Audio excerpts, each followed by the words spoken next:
And the time is back again. Welcome back to the Boys of the Apple podcast. Sean and Luca alongside me. Great to join you guys on a Monday night. Just wish you weren't here. What? Just wish it was just me and Luca. Of course, he's got to open with that. I don't know why. A lot of events in this sports weekend we have to talk about. Obviously, I got to talk about my favorite player, Eli, rejoining the Giants, but that's later on. As Luca decides to, screw around with his chair right now as I'm talking. I'm not screwing around with my chair. I'm refixing the garbage bag. Yeah, that's something to do in the middle of a show, right? Anyway, well, it's not the middle. If this were the middle, we'd be done in a minute. Just saying. With that being said, Yankees, they took 2 out of 3 against Oakland this weekend. Also, we talk about other baseball stuff. And we'll talk about Madden as well. The NBA playoffs were definitely a big thing this weekend. I watched some of the games as Luca proceeds to leave or something. This is great etiquette, right, Sean?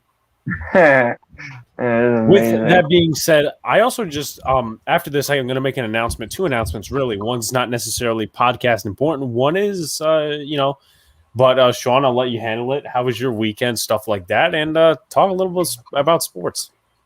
It was a very good weekend. I graduated high school, so I'm very happy about that. I saw a Yankee minor league game the other day. I saw the Rail Riders, to be exact. It was a 7-5 win. I actually saw Jeff McNeil that game. He hit a home run, but it was back and forth. Dietrich hit a home run. Rob Brantley hit a home run. It was a wild game, but regardless, the Yankees AAA affiliate, the Rail Riders, won, which is very nice. Obviously, it's race week up here in the Poconos, which means NASCAR's back, weather pending, because it's Pennsylvania. Just had a huge thunderstorm, but Yankees are winning. Thank you, Evan. The Nets are out. It's been a very good weekend. Shout outs real quickly to Rob and Evan, both Net fans. Obviously, you guys got eliminated. We'll talk about that amongst other things. Luca, you're the biggest basketball fan here. You watch the games with me. You're a Yankee fan. All that stuff. Talk about it. Well, it was a good weekend for the Yankees. Sean described it 2 hours ago when we started talking on PlayStation. They didn't suck this weekend. They took the sweep of the Blue Jays, which was very good. Not really many people expected that. And the A's, we took 2 out of 3. I'm hoping the Yankees can continue this line of consistency. And playoff basketball has not disappointed. Although there are people... Bye-bye, Sixers. Yeah, we won't miss you either. And... I don't know why people said this on Twitter. The Jets beat reporter said this on Twitter. It's like, oh, this realm of playoff basketball is not fun. No Kevin Durant, no LeBron James, no Steph Curry. Shut up, please. Who is this? Who is this?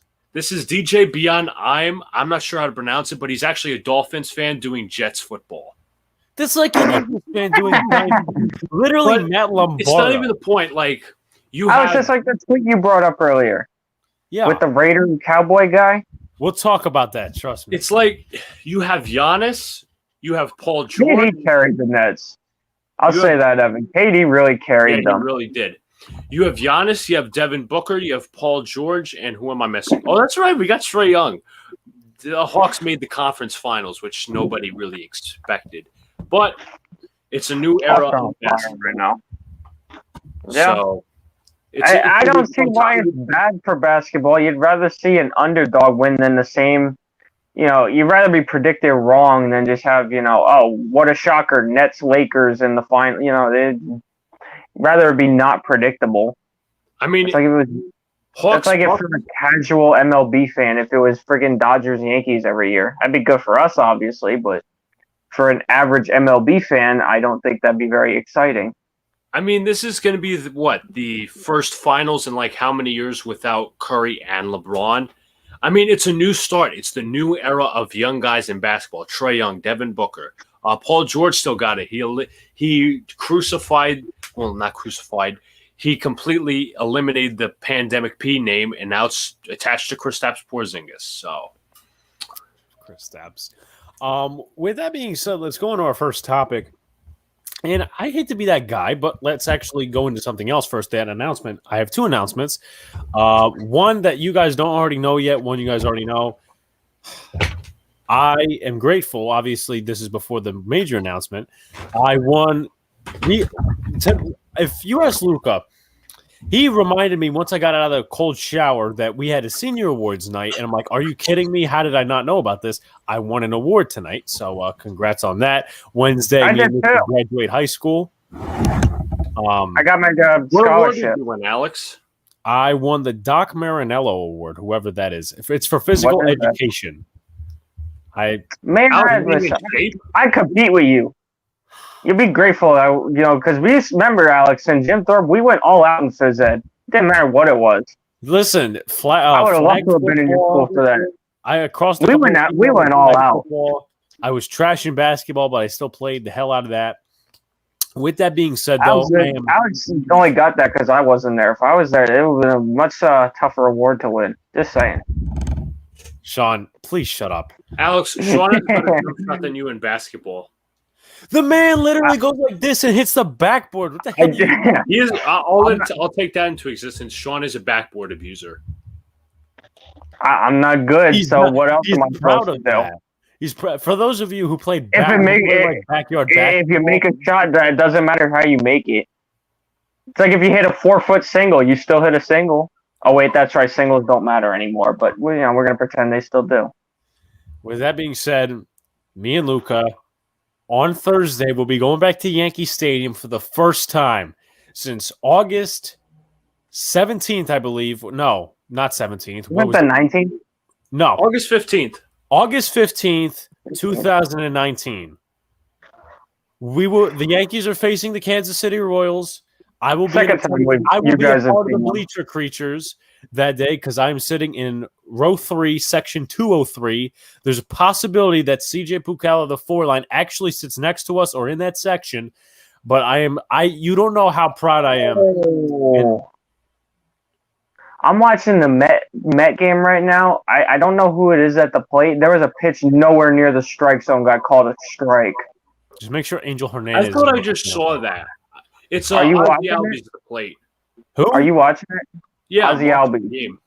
It's Ozzy Albies. Okay. With that being said, I went to the Mets game last Wednesday and saw DeGrom. Well, good for you. I mean, listen, Evan, I saw a lot of people don't, get to go to games often. Whether it's your favorite team or your not favorite team. Actually, Evan, I mentioned it earlier in case you missed it. We saw at the minor league Yankee game the other day. We saw Jeff McNeil play. He went 2 for 3, a double and a home run. It was kind of unfair, but Red Riders still won. Jameson time will be starting on Thursday. That is the rubber game of the 2-game set. I'm very excited. Unfortunately, they don't accept cash, but I have ways around that. Venmo, PayPal, and possibly if they hand out debit cards that are prepaid, that. But it's funny because I think someone questioned me yesterday when I was purchasing the tickets. Why would you go in the bleachers? I'm like, it's the bleacher creatures, Yeah, that one. Any other sports venue you can kind of question it, but when it's Yankee Stadium, you have to. Yeah, you just and I've always wanted to sit in the bleachers for a long time. Going back to Old Timers Day on 2019, which me and Luca went to. Going back to then. We sat in the left field bleachers, which obviously was the less active of the bleacher creatures. Right field is where it is. So I'm very excited to finally go back to a Yankee game. The Giants are definitely on the list now that Eli is going to get inducted into the Ring of Honor week 3 against the Falcons. I'm very excited. I have to pick out a game. Obviously, there's some interest whether Luca wants to go to a game or Sean wants to go to a game. Obviously, Sean's I'll go. Sean's moving back up, so we obviously have to talk about that stuff. But 3 of us will definitely plan a trip to MetLife Stadium, whether it be once or twice or whenever. With that being said, let's actually get back on the point of the Yankee series. And I hate to be negative Nancy here. This has nothing to do with one of the topics we're going to talk about, but I didn't necessarily like how the first 2 games our starters didn't last 5 innings. I didn't like that. No, that was a good little. Case in point. And I don't like the fact that this team constantly relies on Wandy Peralta. I know. It is ridiculous. It really is. And like, I hate to be the negative Nancy, but credit to the Yankees, 2 games out of the 3, they come from behind and win the games. Right. Obviously, real quick, I really want to mention how Saturday, I think it was Saturday, when Chapman nearly got screwed over by the umpires. I really thought we were going to lose that game. That was a horrible. I'm finally happy Boone showed some friggin' emotion for a change instead of looking like a robot going out there screaming at the umpire, because we nearly lost because of it. And you can't blame Chapman one bit. I saw someone on Instagram blaming Chapman like, oh, Chapman had to make it close again. It's not his fault that the umpire couldn't call a strike to save his life. Evan says Montgomery got lucky yesterday because some of the balls that they hit were almost home runs. I'm sorry, Rob. Real quickly, I'm sorry, Rob, but we all disagree here. Yeah. Alex, pull up that tweet. It'll pretty much explain how we feel. Explain the consensus behind it. Okay, so and why we're all like this. Okay, we are not negative Nancy's on the Yankees, but we also, Sean, what do we not do? Unlike other podcasts, we don't cater to the popular opinion. That's pretty much my saying now. I should have that trademarked. Yeah, thank you very much. With that being said, I love that Gary Sanchez is on fire. Home runs, hits, whatever. In the last 2 we need it. He needs it. He needs to show that he can do it for more than 2 weeks. But Bad Dog, who is a Giants, Yankees, Lakers, whatever content creator, he came out with a nice tweet and said, well, yeah, he's hitting very well over the last 357. What does that do for the last 2 weeks? What does that do for the whole season? And people saying prior to that, he was batting 171. Like, obviously, I mean, Rob, I respect. I mean, he's not an irrational fan. He agrees with us on a lot of standpoints, even though he's a Nets fan. But all these people on these fans in the Yankees Twitter and stuff like that. Oh, Gary's an all-star. Name 3 You know what, dude? Show me some consistency. That's just like saying, and I hate to bring this up, even though I have a poster of him. That's like saying Evan Ingram had a 129-yard game against the Cincinnati Bengals, or Darius Slayton had 200-yard games against the Cowboys and the Steelers. Now he needs to be a Pro Bowler. Can we please, and once again, I'm not hating on Gary. People misuse that word so much within the sport. It is disgusting. People like to twist it. Right. People like to twist, and it's not hating on Gary, because here's the difference between hating and criticizing. Okay. Hating is what people did to Domingo Germán this weekend. He didn't pitch great, sure. But a lot of people were thrown out there the domestic abuse thing. Listen, you either have a consistent opinion on him or you don't. Sorry, that's just the way you have to be. It's one or the other. You have to be to me. If you're on the side that still wants to get rid of him because of the incident, you go ahead and you support your side. If you want to keep him because, of what he was in 2019, go ahead and say that. But a lot of people were coming on that side of the argument this weekend that, we should cut him. He's a bum, this, that, and the other thing. Well, you know what? You need to stay consistent. And I'm not pinpointing Yankee fans. You know what, Sean, I'll let you go ahead and I'll continue. You gotta, if your opinions change, I understand that. But it can't just change overnight. You don't just go from overnight, the Yankees are the best team in the league, to waking up the next day, the Yankees are a bum. I don't, or Yankees are bums. You don't change overnight. It's gotta, you gotta think, long and hard about it. That's really the only way you can do it. You can't just, change like that. Nerding Out Sports says he's a 280 hitter over his last game. Let me explain it. All right. So he's obviously bringing stats to the table, and obviously during any argument, you don't want to talk trash. You want to bring up stats, whatever, to the table. So he goes, he's a 280 hitter over this last month. It's not a 2-week thing. He's doing the same thing he was doing back in 2019 when he made the All-Star game. Here's my rebuttal to that, though. Obviously, this is debate, conversation, sports. Does the stat sheet really pick up the amount of mental errors and the base running errors he's had? Does the stat sheet pick that up? Not really. I mean, unless you're looking at how many times he's been thrown out or how many balls there are. Once again, not hating, because a lot of people tend to miss. No, we're happy he's doing good. He just needs to keep it going.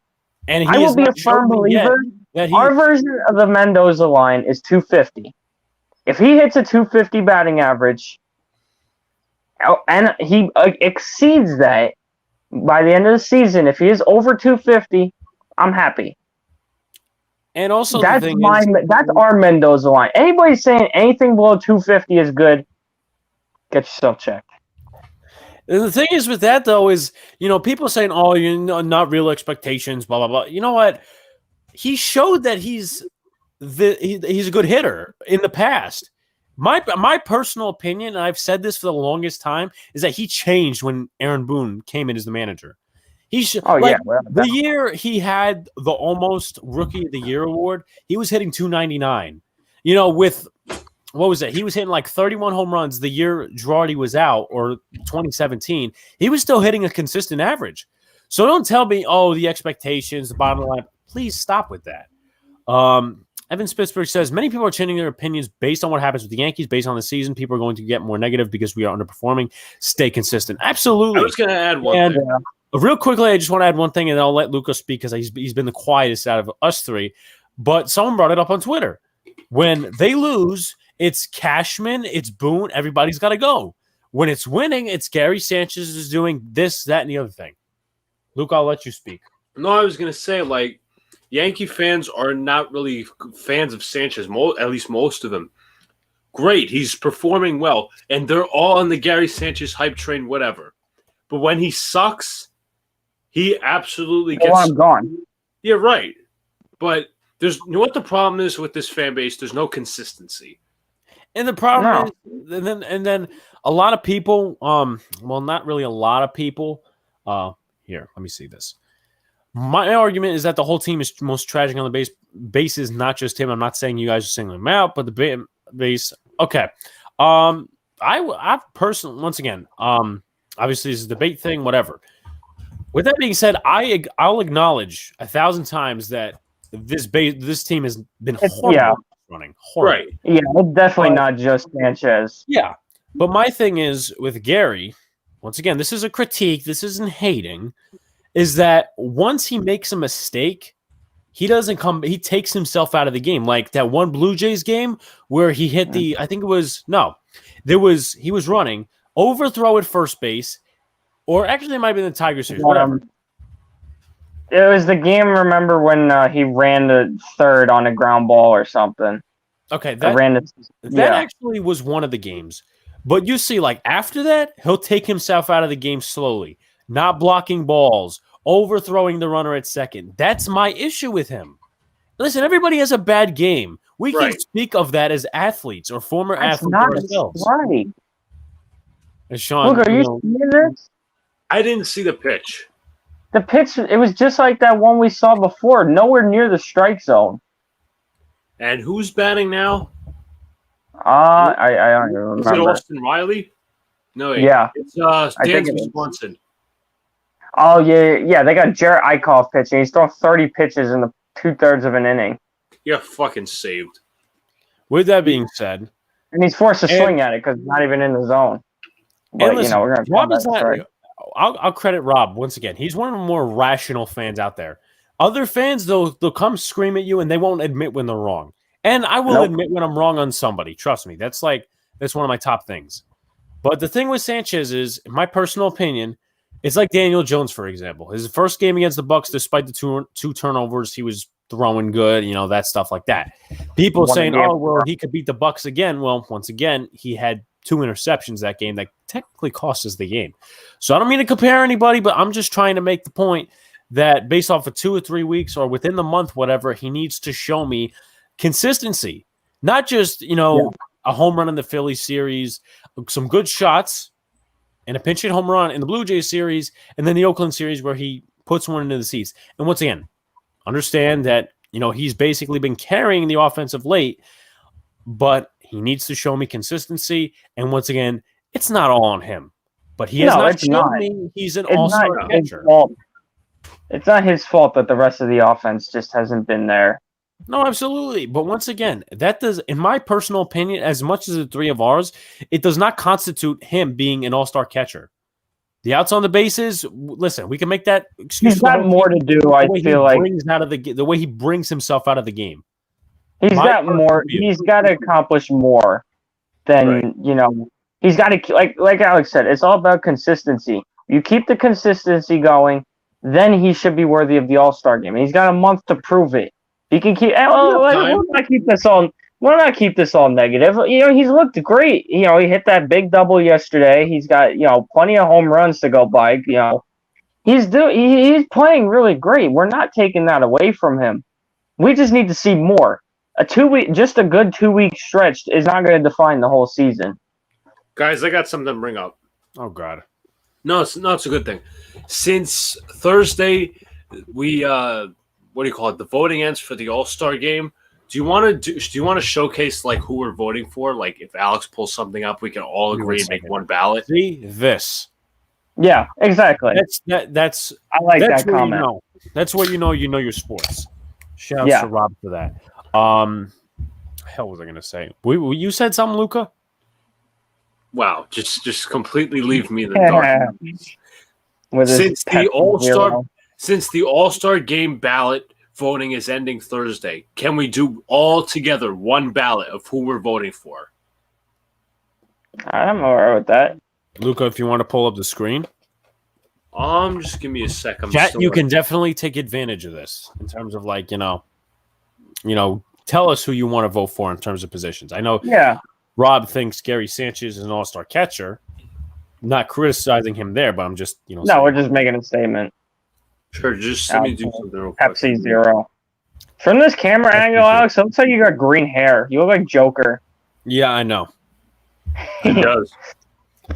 Let me see if I can switch this out because, unfortunately, a lot of with StreamYard and the green screen, it's like limited features. Like it's not OBS. Yeah. So I said you look like you got Joker hair. I like that one. Can do that. I want that one. Yelling. You know what? Yeah, we'll stick to this one for right now. So Luca's pulling up his thing, and I know he's going to rant on certain somebody, and I think I'm honestly anticipating it, but we have to get to football for that one. I do want to finish up the baseball subject, but is there anything else we can remark on just baseball in the current weekend? Can we look up at the Rays got swept by the Mariners, and the Red I don't Sox know how that happened. Didn't the Red Sox lose the series to the Royals? I believe so. Yeah. And now, Chat, confirm that. Did the Red Sox lose the series to the Royals this weekend? Somebody confirm that. They did. They did? Okay. I swear to God. It both help because if the Yankees won their series, so now they're only 4.5 back out of first. So if the Rays and the Red Sox continue to struggle, which we do go to Boston next weekend, and we keep this hot streak going, we might just be right back in this. Look for probably another recap with Sox consistency. Or maybe a quality game. We'll see. I will not see both the 3 games. I'll see Friday's game, but unless the races get rained out this weekend, I'm going to be at Pocono Raceway all weekend. So I doubt I'm probably going to have to listen to WFAN in the parking lot. WFAN 20 Sports. Yeah, Rob. They're looking good right now. They just, like I said, they need to keep it up.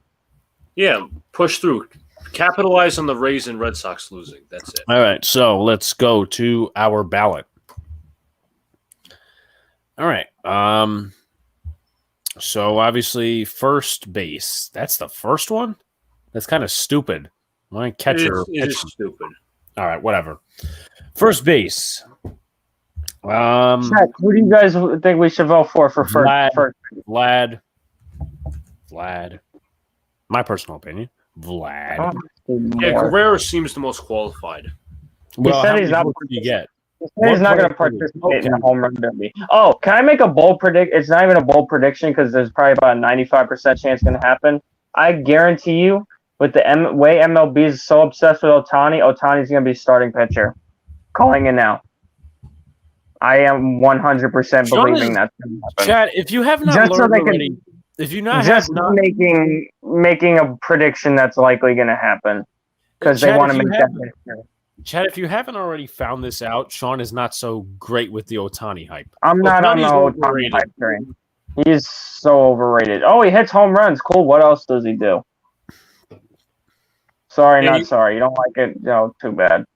Yeah, they think he's the next they think he's Japanese Babe Ruth.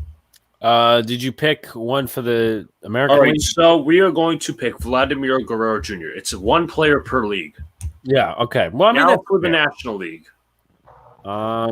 Freddie Freeman? How's he hitting? Let me see. Oh, he struck out against Anthony Rizzo, so. Oh God, that's not gonna lie. We need a vote for that. We're on a stream for that. Oh yeah, right. I generally like Max Muncy as a player. The Rays' #1 prospect, Wander Franco, he's getting called up. My page is MLB.com sucks. Freaking keeps crashing. My thing is, there's not a lot of attractive options on this National League thing. You got Josh Bell, who's hitting 222.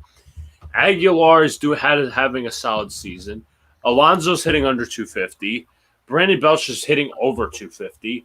CJ Cron is on the Rockies. Big yikes. Yeah. Colin Moran is hitting 289. That's not bad stats, but I don't think that's all-star caliber. Let me see if I can really find Joey Votto. By the way, did you guys see that Joey Votto story out of San Diego this weekend? That was so nice. Yeah, that was.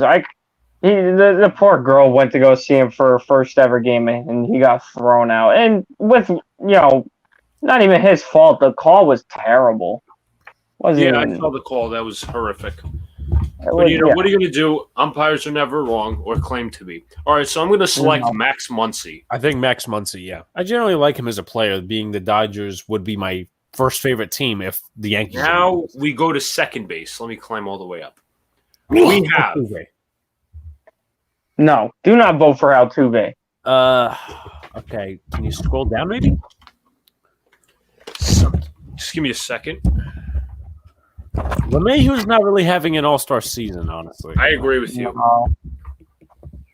Yeah. Can we someone's car alarm's going off? Scroll down. Yes, there has to be more options in this. It's like looking at the bar next to closing time. Obviously, everybody knows that. There's Nick Madrigal. He's 305. He just got put on the IL. Marcus Semion's been doing good. All right. Yeah, I honestly, Semien. Honestly, I know we're going a lot by the first choice voting, but it's not a raw option. All together, we're not looking at this. We're not looking at this in one. All right, so we're going to collect Semien. Now for the National League. Who's it?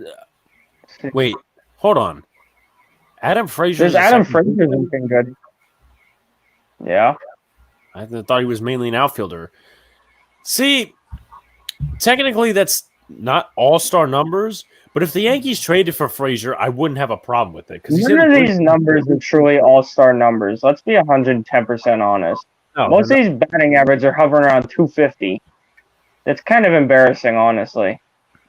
That's baseball. Like Colton Wong, honestly. He's got a higher batting average. Where's Colton Wong? Very bottom. Him, Adam Frazier, I'm okay with. Frazier. I'll go with Frazier.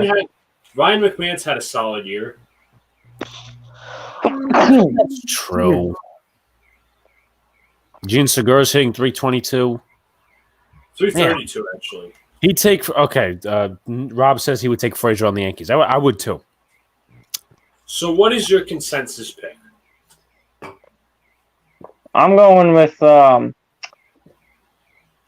picked Adam Frazier. I'm going to say Adam Frazier, honestly. Okay. Hitting 322, 2 homers, 25 RBIs. It's not bad. All right. Now we go to third base. This is what's wrong with baseball right here. Hunter Dozier, 157 batting average is on the ballot. Wait. Hold on, where? I don't see it. Third base. American League, National League. American League, Kansas City. There. Oh my God. 157. This is what's wrong with baseball. How are we okay with this? Then we're gonna let a 157 man possibly make the friggin' All-Star roster. Okay, so now sorry guys, you just Joe Franco 210. Get him out of here. He a bum. He hits home runs. Kyle Seager 217. Anthony Rendon 230. Get the hell out of here with this. All right, so guys, I just got a personal update. Matt Sherman 225. Get the hell out of here. Kevin Biggio 228. This is pathetic. I just got a personal update. I won a senior award. I won the Musicians Award. Nice. Okay. I'm going Moncada because this list is terrible. Let me see. Let's I need to see for myself because this is what I'm looking at. 277, 5 home runs, 33 RBIs. Ramirez. What's Rendon hitting? Rendon's hitting 230. Don't vote for him. No, that. His batting averages suck. Charlie Culberson 215. Speaking of, he just bunted. Yoan Moncada. Let me take him. Okay. All right, National League. Oh, this is going to be a real treat. Alec Bohm, 233. Eric Gonzalez, 224. Chris Bryant, Nolan Arenado. 191, Travis Shaw. Oh, God. I swear, he's turning into such a joke. JD Davis got the highest batting average of 390. I think he's been hurt, though. Yeah, that can't be, that has to be taken into context. All right. Honestly, I like Justin Turner. I don't, honestly. I personally like Chris Bryant. I like Turner just a little bit more because it looks like he got better overall stats. I personally will take Chris Bryant. My personal. I know. I lied. Nolan Arenado. I'll take Chris Bryant. I lied. He's a little bit, stats are nearly similar. Bryant's a little bit better. You're the tiebreaker. Arenado. Three-way tie. Okay. Hold on. Where's that? I can flip a coin. No. Let me. Okay. Arenado's only batting. Oh wait. He's okay. Never mind. Okay. Here's how we settle this. Chat. Whoever's left in the chat, Evan, Rob, whoever. Here's your 3 options. We can scroll to whatever option to look at the stats. Arenado, Chris Bryant, or Justin Turner. I'll give you about a minute and a half, and then we'll just flip a coin or whatever. Or I could do like one of them things where it's like a number generator or something like that. So I'll give about a minute and a half. Is the call alarm still going off? Yeah.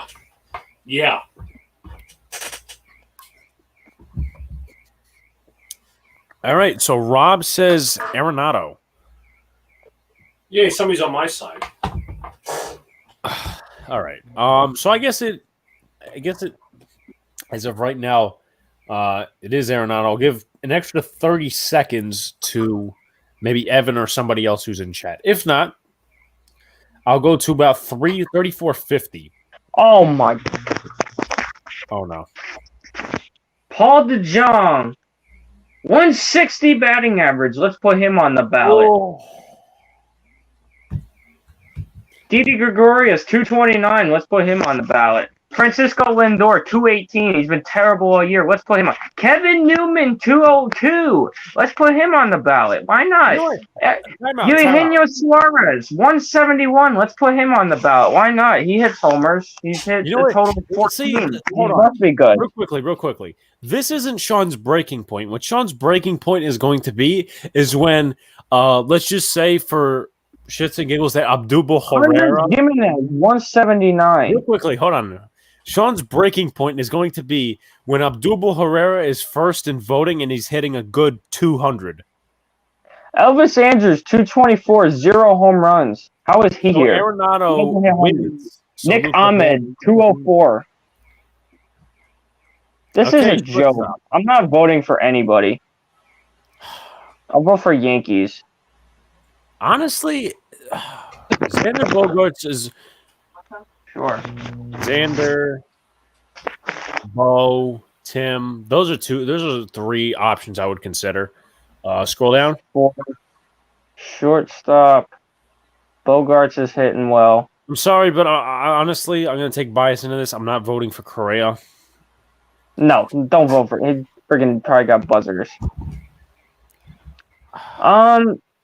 Alberto Mondesi. He's got decent numbers, but I feel like yeah, I was gonna say those numbers are a little high. Alberto Mondesi.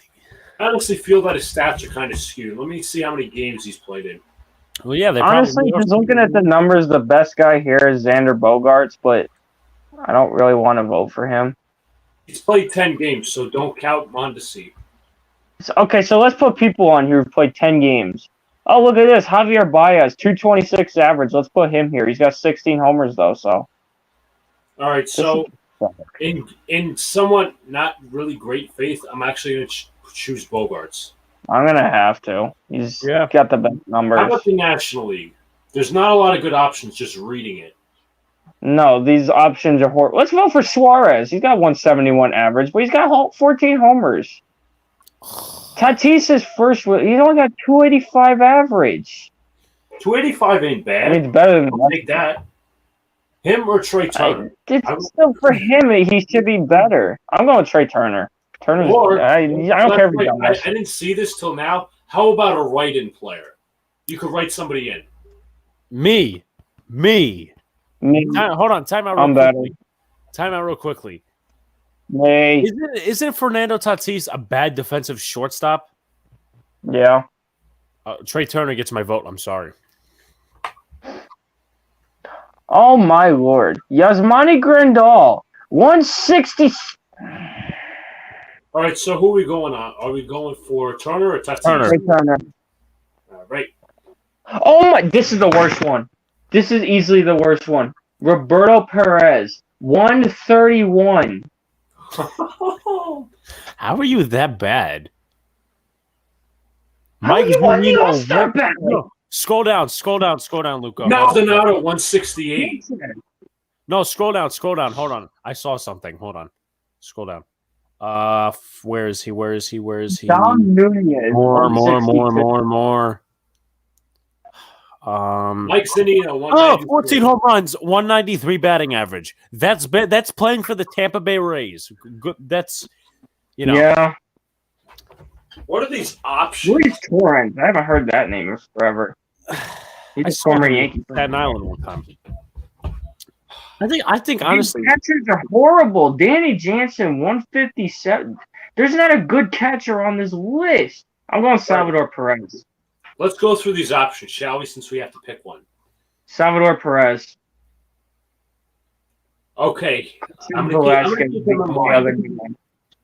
Velasquez is the other easily. There's nobody better. Let's go with the National League. Oh no. How are they better slightly? Nothing's too impressive, honestly. I'll go Real Muto. Timeout. Hold on. Wilson Contreras is third in voting and he's hitting 226. Yeah. I'm going with Buster Posey because he's got the best numbers. Let's go to Buster Posey, shall we? Okay, yeah, he's going to win easily. Now it's outfield. 3 per league now. So we got options. Hopefully. Well, there's a lot of them. Clint Frazier, 193. What is he doing here? Brett Gardner, 212. What are you doing here? Oh, my God. Jared Kalenic, 096. Man was sent down. How is he on the ballot? Oh my God, this Braves pitcher's an idiot. So you know how the first baseman. He didn't even step on first.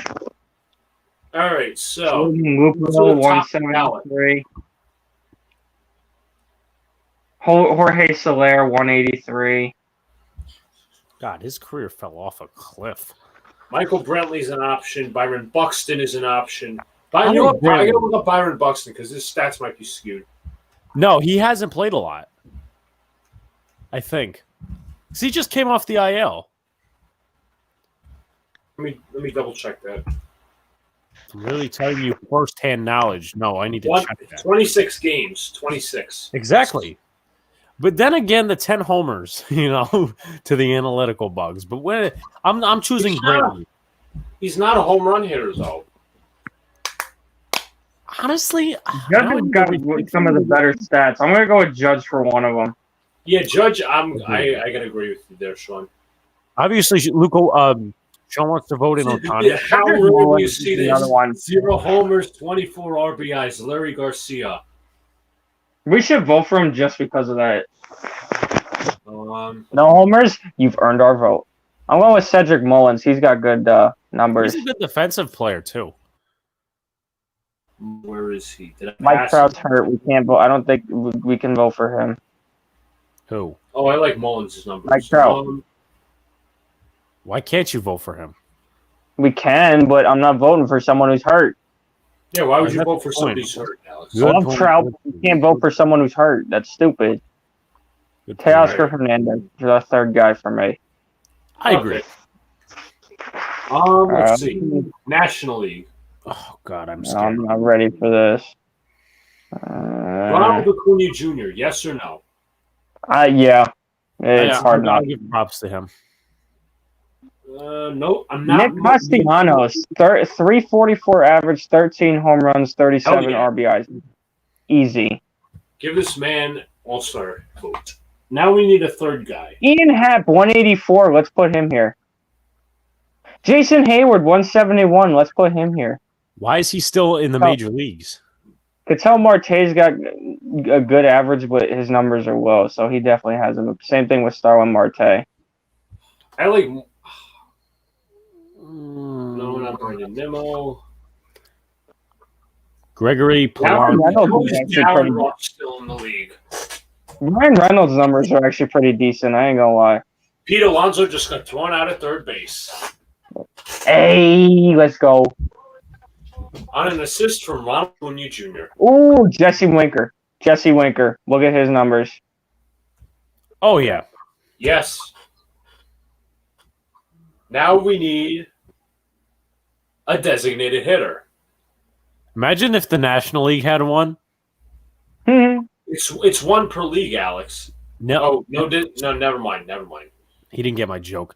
It's honestly between Nelson Cruz and Yordan Alvarez, because Cruz actually, the fact that he's 40 years old and he's still hitting bombs. Yeah.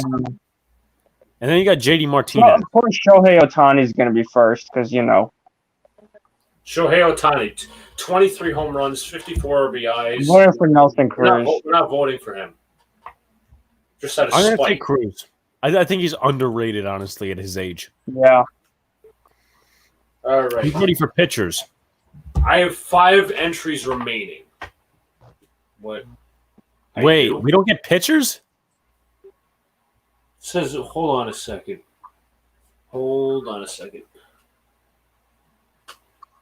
Yeah, there's no spot for pitchers. That is stupid. Alex, why are you Well, it doesn't matter who you vote for because chances are that pitcher's not going to be able to pitch anyway. Yeah, especially when it comes to rest days and shit. I mean, Shohei is probably going to, start. All right, let's review our picks. Only way Ohtani doesn't start is if he pitches in the weekend prior. All right, let's review our picks. Let's make sure we got everything. Vlad and Max, Marcus and Adam, Yon and Arenado, Bogarts and Turner, Teoscar Acuna, Castellanos, Judge, Jesse Winker, and Cedric Mullins, with Perez and Posey, the 2 Ps, and obviously the DH Cruz and. I have to complete this form, so I'm going to stop sharing. It's Okay. You know what? It's so sad because you look at the stats and you don't even have many options to choose from with certain positions. It's like, for instance, I'll use an example, even though we like to go to this place in Pennsylvania. It's like Tommy's, right? They shut off the ovens and the cooking and stuff like that an hour before they close. So you have to eat cold sandwiches. So it's I've like never been there that late, so. Well, we'll never forget, Alex, when we were walking around Jim Thorpe at 10 o'clock at night and there wasn't a soul around. Yeah, and I tried running into the streets, doing my thing. So I tried. For those of you who played sports and stuff like that, there's an exercise called suicides. I tried doing that in the streets. I almost got hit by a car. Almost. That's a great story to share. I'm sure everybody's glad to know you made it. Would you guys like to vote 4 more times today for the All-Star game? No. I lost enough brain cells after reading that. That was ridiculous. That was honestly, I've never seen such a depressed stat line. I'm sorry. I have never seen such a depressed stat line in my entire life. I've said it before, I'll say it again. Awards, all-star games, it's all a popularity contest. Instead of giving it to the people that actually deserve a spot, popularity comes first. Well, I mean, Xavier Rhodes and Evan Ingram are prime examples. With that being said, real quickly. Pro Bowler. Real quick, no score in the Met game. They're in the bottom of the second of 7 because they're playing a double A. Real quick, chat, I don't know if you heard about this, but the Nationals played the Mets in a doubleheader on Saturday. It was double admission. So if you wanted to go to both games, you had to pay for 2 separate games.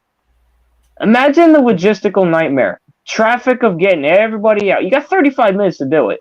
Get everybody out the ballpark, let everybody in. Imagine the traffic nightmare. And all that for a 7-inning game.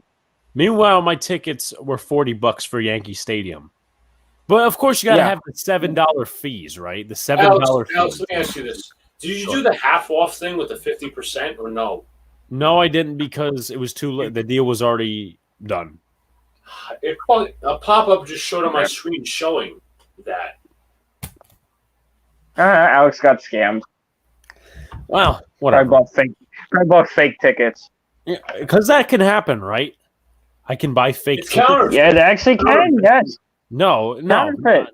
I knew what you guys were saying. I'm not stupid. With that being said, we can go into. That's debatable. Shut up. We can go into 2 directions with what we're going to talk about. So, leave it up to these 2. Obviously, do you guys want to talk about a little bit about NFL in terms of Luca wants to do a rant on a reporter? I want to talk about Eli, Madden 22, or we could actually go into Madden. So let's do NFL first. Or we could go into NBA first and talk about the Nets, Hawks, that stuff. So, Sean, what do you think? Luca, what do you think? NFL. I personally want to do NFL first, but because I really want to get into Madden. Okay. So, real quickly, I'm going to recap. We'll save the best for last, unless Sean wants Luca to go first. I'll talk about Eli first. So, obviously, if you guys haven't already found out, my favorite quarterback. Shut the fuck up, Sean. You're trying to ruin this moment, and it's not going to happen. My favorite moment. I swear to God, I'm so tempted to mute Sean right now. With that being said, Eli Manning, my favorite player in the NFL, is getting inducted to the Ring of Honor Week 3 against the Falcons. Not to mention, he is also becoming a part of this organization in terms of a business operative and also in a fan engagement role as well. So I'm very excited for that. I got to look at the tickets because I'm not going to obviously go to 7 games in one season. I don't have that much money. I wish I did. Because they're versing the Falcons, and I kind of want to go to that game, but also the Week 12 against the Eagles is going to be anticipating, and I also want to go Week 1 preseason against the Jets because I always like to see the preseason, the guys battle it out for spots and stuff like that. And I know Luca wants to watch Luca cry. You just want to watch Luca cry if the Giants win. Well, I mean, he can't. I take Luca's sides. I must say, I must say he cannot mute the fans. He cannot mute the fans. Yeah. So But what if there's more Giants fans? What if you're the only Giants fan in the whole crowd? then we'll brag to the rest of the how many thousand of them. And then what if the Jets win? I'll say it's the preseason. You're gonna get clowned. You'll get clowned. I think you're a clown, Sean. I mean, we do have a new head coach. You were saying, Luca? We do have a new head coach. Yeah, you do. And a new quarterback. Not much has changed with the Giants, other than Kenny Galladay and a couple other good free agent moves and drafting. But by the way, real quick, I want to call the Giants the biggest ripoff in the NFL because when I passed by their stadium and their facility coming home from New York Wednesday, I didn't see them practicing. If you're gonna build a stadium next to a highway, I better be able to see them. I'm disappointed. Your team ripped me off. Sean, you don't even like my team. No, but it would have still been cool.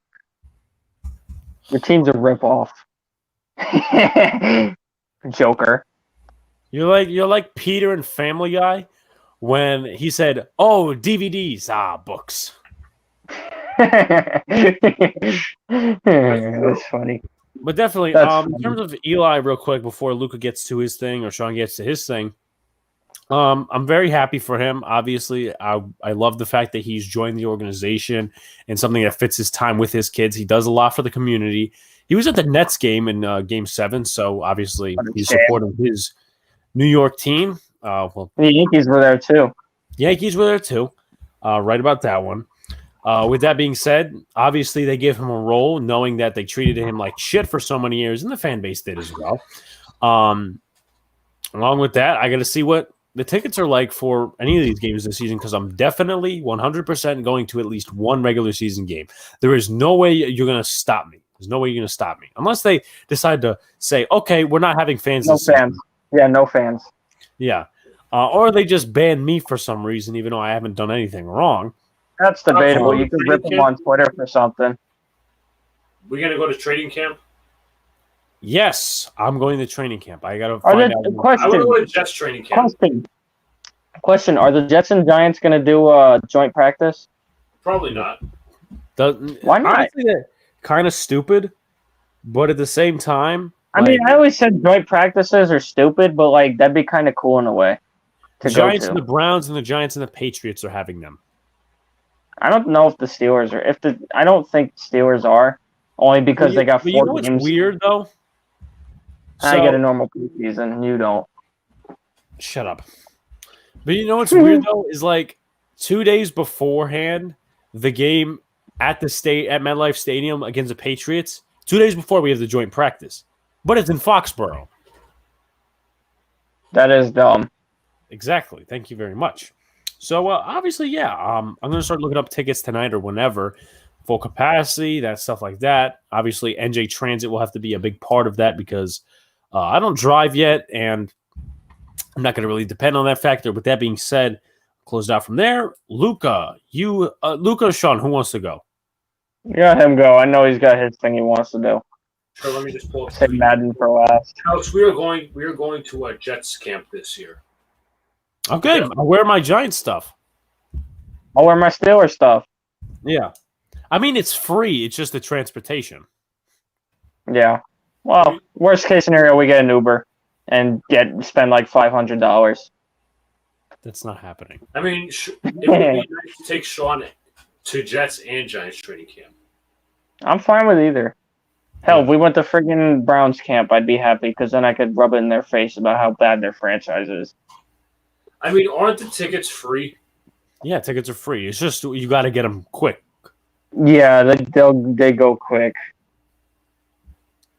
So that being said, Luca, I know you wanted to pull something up, and obviously remember what I told you when you were bringing this to attention.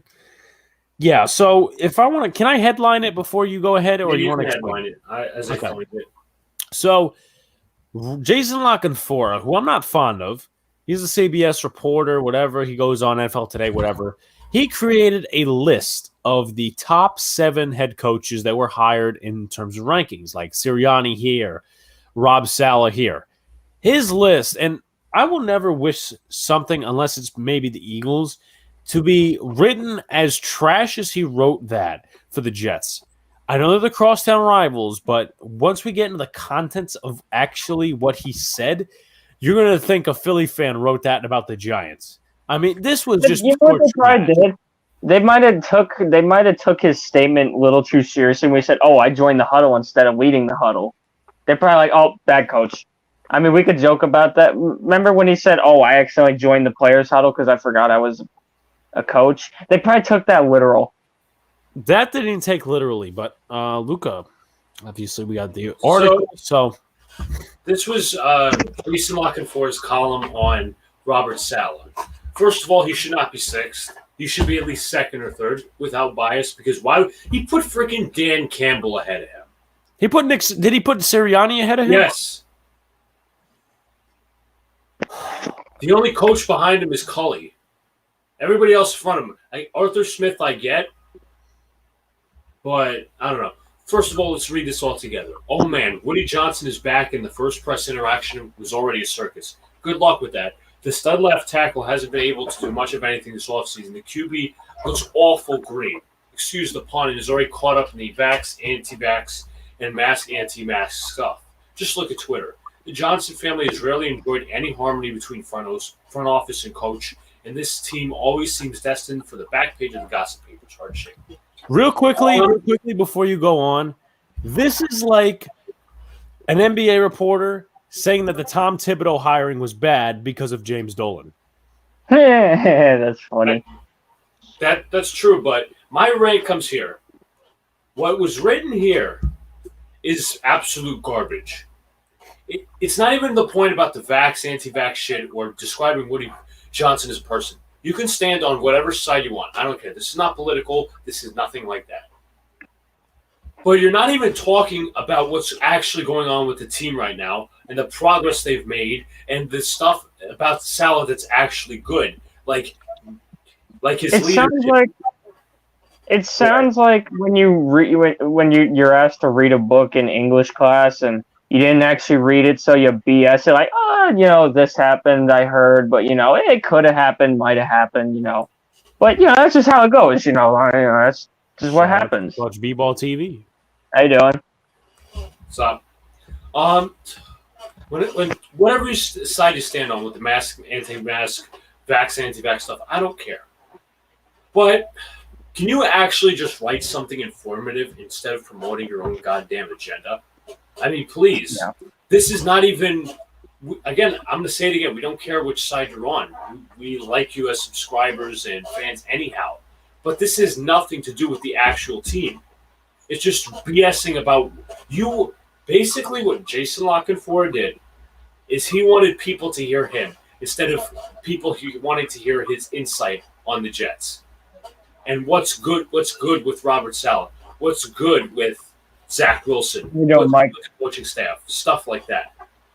That's what I'm ready for football season. Yes, sir. And how the hell does he still have a job? I'm sorry. I never call for jobs, but how does he still have a job after this? Even with not even this, like all the news he leaks out comes to be false. It's just like he wanted to just put his thoughts on paper. You know what? If you want to go on a political rant, do it. Write for a political column. I don't care, but not when you're supposed to write about NFL stuff. Yeah, and once again, we don't get political on the channel. I'm not even going to talk about anything political, but that's just straight up garbage. All these idiots that have been the beat reporters and stuff like that. And I've spoken to a couple of my friends about it who are trying to approach that type of career path. They agree with me that journalism ain't the same as it was how many years ago. And I'm sorry. I know that there's going to be controversy around this statement, but what is the goddamn, in my personal opinion, you can tag me for whatever, but with the advanced treatments, vaccines, however you feel on it, why are you still on a Zoom meeting if you're a journalist? Because right now, what they're doing in Yankee Stadium, you can go up to the players, you have to wear a mask, do whatever. This is unfortunately what journalism has become, and even before COVID hit, asking these stupid ass questions and just cupcaking everything and trying to be tough. Pat Leonard and Jordan Renan and all these people trying to put their agenda out there because they feel, it's comfortable and stuff like that. Luca knows a podcast he used to watch that used to rip in the Jets reporters all the time, trying to promote their own agenda, trying to bash Joe Douglas or trying to defend Joe Douglas or whatever. This is unfortunately what journalism has become. These two are entering the field. I'm entering the field of sports broadcasting. But then again, it is not so different. But it's unfortunate because it's either, and unfortunately, it's a raw path. It's not so much of a precise field, or at least a good choice. It's like voting for the All-Star game this year. You're either have friggin' people putting their own agenda out there like Jason La Canfora was, or you have idiots like Stephen A. Smith and Max Kellerman on First Take talking about how Dak's going to win the Super Bowl. A true journalist does not put any bias into it. That's how it goes. You don't put any personal opinions into it. You put no bias into it. You just break down the information. That's what a true journalist is supposed to do. Unless you're working for Barstool. But this ain't Barstool. This is CBS. When you want to cover how good a coach is going to be or not going to be, vaccines have nothing to do with it. It's all about how is he going to help his team win? How is he going to help make the team better? How is he going to be good for the locker room? That's it. That's all that matters. Everybody hates the Cowboys. Let's be honest. Cowboys fans hate the Cowboys, Evan. But no, that's just what it comes down to. If you want a job in the journalism business, you should not be biased, because that's not how it works. Never has, never will be. That's just how I look at it. I agree with you, Sean, but he didn't even justify why Robert Saleh is 6th. That too. He BS'd it, like I said earlier. And my thing is with sports media and sports commentary, with the shows these days, like Kellerman belongs nowhere near boxing. Trust me when I say that. Well, my point about sports media these days, sports journalism, it's like there's the hot takes and there's the absolute ridiculous journalism. It's all for clicks. Yeah, exactly. And once again, this is even during the pandemic when there's like nothing to talk about, especially when I started. Like, you notice that there's a lot of people either trying to make content now, or there's people trying to watch other content now, because these journalists and these sportscasters have really shaved, or at least appeared on the bias side. And it's a shame because you guys have heard me, especially on the last podcast, I like CBS in terms of their broadcasting crews and stuff like that in NFL Today. But two things piss me off in terms of their other stuff. This journalism article, which makes me kind of dislike Jason La Canfora a little more, even though it's not even talking about my team. And you ever see their freaking record predictions? How many times have we sent memes and today they predicted the Eagles to go 8-9. They just predicted the Eagles to go 8-9 and have your team as 6-11 or something. Yeah, Alex, you saw it. I sent it to you. I don't remember what it was exactly. So they're literal frauds. Have you guys losing to Denver? You know what? I love watching CBS. Today. I will choose you're losing it to Denver, Alex.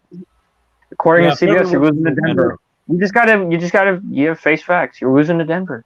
Yeah, you're losing to the Raiders. You're losing to the Raiders. Apparently. I just got to accept it. The Raiders are apparently a better team now. Oh, yeah. With that being said, real quickly before Sean shifts in the subject, I want to rant on this one idiot. I also have a point to bring up that's regarding baseball. Go ahead. I'm going to ask you guys first, because this is, in chat you can come too.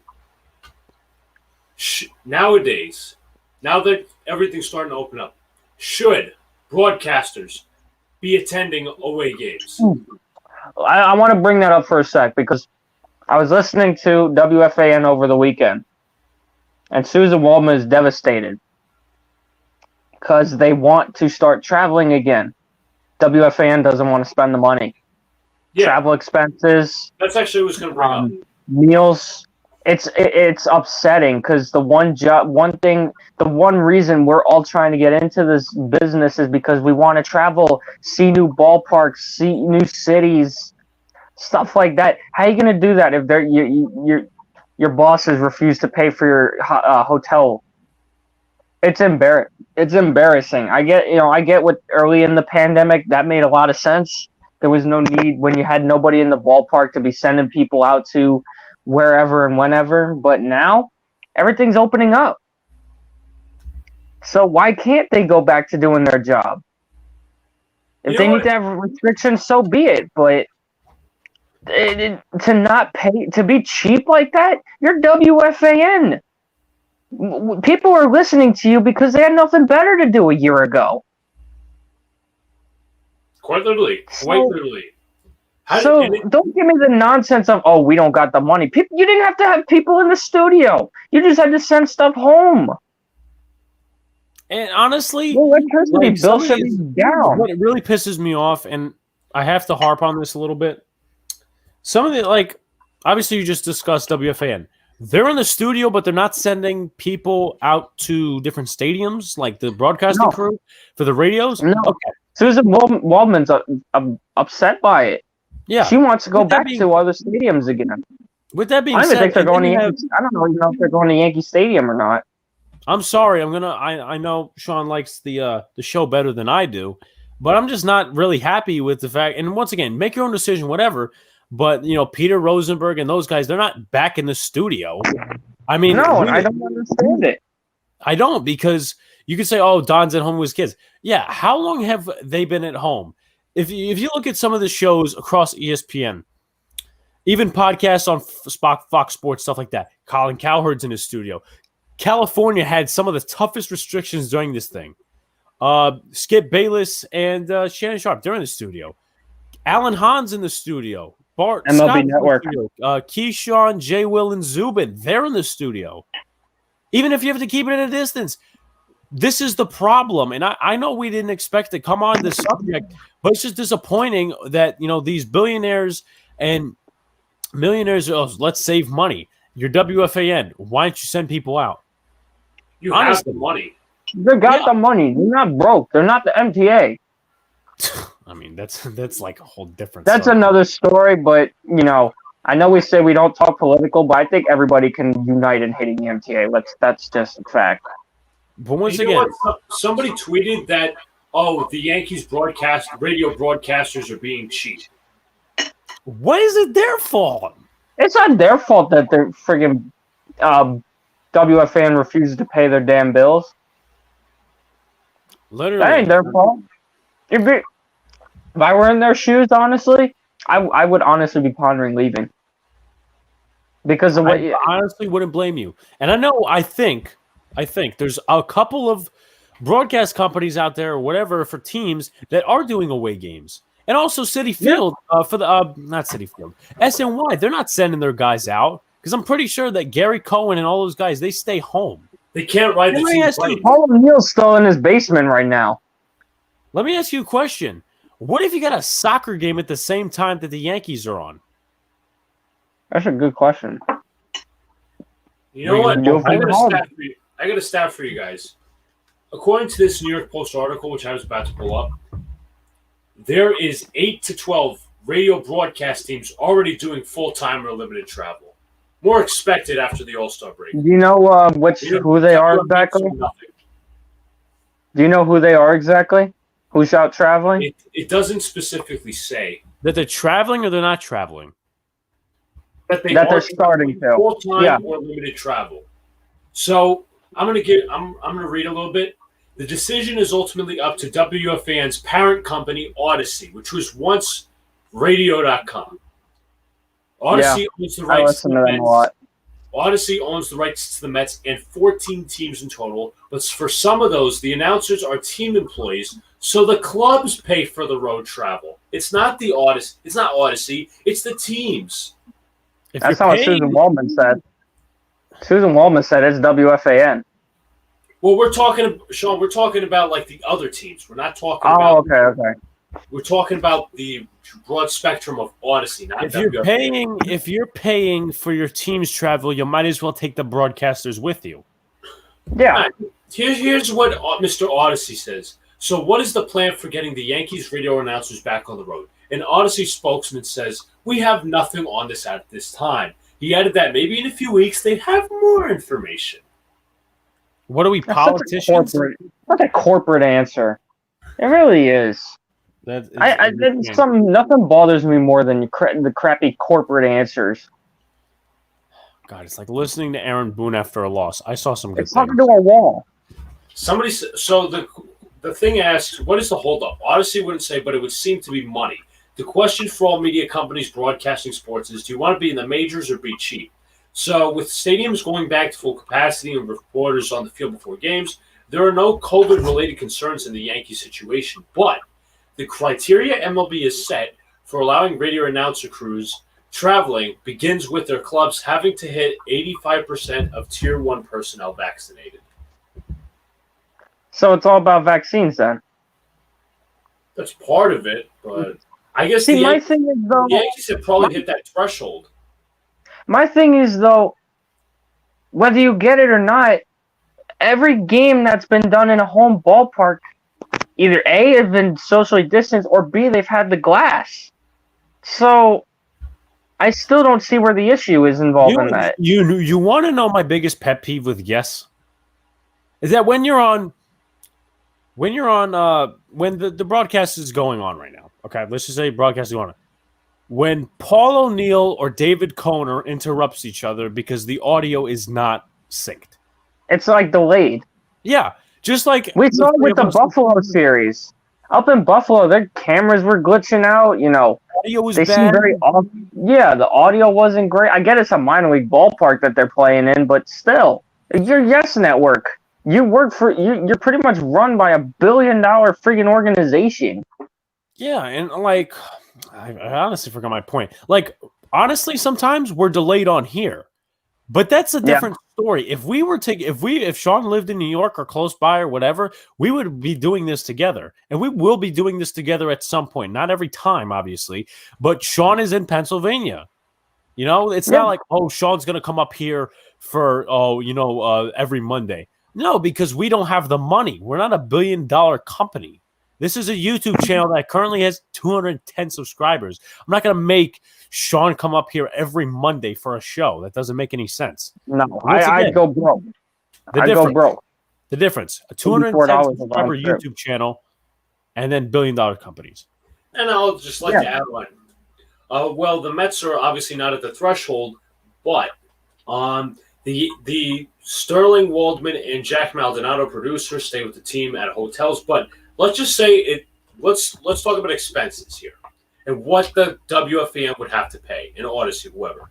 Let's say it's $300 per person a night for a 3-game series plus meals. Add it all up, that's $4,000 per series.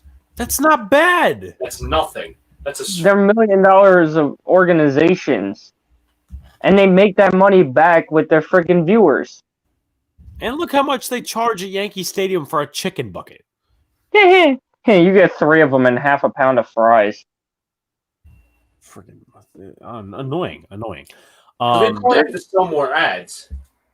Yeah, like honestly, and then going back to the WFAN thing and stuff like that, how many advertisements and sponsorships did you get through the pandemic because the companies needed money? And people listening, that had to have gone up. There's no way you're sitting around the house and you just get bored. And I listen to. All right, I'm mixing my words up. How you doing, bro? I was listening to WFAN more often during the pandemic. I know I was still an essential worker, so I was still going out at times. I apologize. John Axford has signed with the Blue Jays. That's a name I haven't heard in years. Yes. That man hasn't pitched since like 2012. 2018. 2012. And just an update regarding just an update regarding the broadcast and stuff. Fox is already having their is actually going to the stadiums for the national. Yeah, Joe broadcast. Davis. Joe Davis and the other guy he's with. It's either John Smoltz or Tom Verducci. And ESPN will be heading Verducci, I believe. ESPN, I think they rotate. Well, I think they rotate. But I remember ESPN was having problems with the audio, and Alex Rodriguez couldn't see certain plays. But anyway, that's not going to be a problem anymore because July 4th, they will be at Yankee Stadium. Good. Good. Well, Once again, that could be what it is. Yeah. And let me ask you a question. I'm sorry to interrupt. ESPN has the money, but ESPN can do it, and they could save money, a lot of money, but WFA can't. WFAN can hardly, they beat ESPN in ratings, but they don't have money in terms of their radio shows. Carton and Roberts. They beat out Michael Kay and their thing. So you can't tell me that they don't have the money, because they're beating ESPN in a lot of ratings on the streaming sites. And I'll be honest when I say, I think aside from the Michael Kay show, I think WFAN shows are much better. Oh yeah, I mean, how do you lead in with Max Kellerman? Michael Kay show is the only show I listen to on ESPN New York. I truly believe that WFAN is a much better radio station than ESPN New York. ESPN... And to add on to this, WFAN is owned by CBS. So you still cannot make the argument that you don't have the money. I do not believe it. And you're owned by CBS in the biggest market in the world on one of the biggest radio stations in the city. Let's ask another question. Who is Carton and Roberts simulcasted on? SNY. Do they not have money? SNY, you had Francesa for years on the Yes Network, and then FS1. So I'm not buying that they don't have the money. It's being cheap. It's being cheap. And what are you saving it for? That's my question. What are you saving it for? And here's another issue that kind of coincides with that. You could say, we're trying to, in terms of organization, if this is the organization thing, if this is the organization's doing the pay and stuff like that, okay. Say it is that situation like Lucas said it was. You want to save money. Oh, we save money. Yeah. Why are minor leaguers sleeping in cars? Oh, yeah. The Bowie Bay Sox. They're getting $900 within 2 weeks. They can't even afford their rent. It's pathetic. That honestly, I really do like to hold back curse words, but that's pretty fucking embarrassing. They cut minor league teams. They cut so many minor league teams. Oh, we want to save money. Can't pay their players. Facilities. Yeah, bullshit, my guy. You wanted to save money, and the fact that MLB signed off on this, the rest of the league, the players and shit like that. Shame on them. Shame on them. Oh, big time. You have players sleeping in cars? Seriously? How's that supposed to work? How's that supposed to work when you have them in a big market? Like, I understand most minor league teams are in small cities. But what do you do when you have a team like, at the time, the Staten Island Yankees? Those guys can't afford to live in New York when you're making $600 a month. It's embarrassing. And even I went past the ballpark the other day on the ferry. It's so upsetting to see the ballpark just sitting there. But what are you supposed to do? They refuse to pay. They refuse to pay their players. But let's give Mike Trout friggin' $400 million or whatever the hell it is, just so he can play for a team that doesn't even make the playoffs. And they're going to ultimately admit all of this crap because because of no salary cap and there's a threshold, but it's not like a salary cap. That's all going to backfire.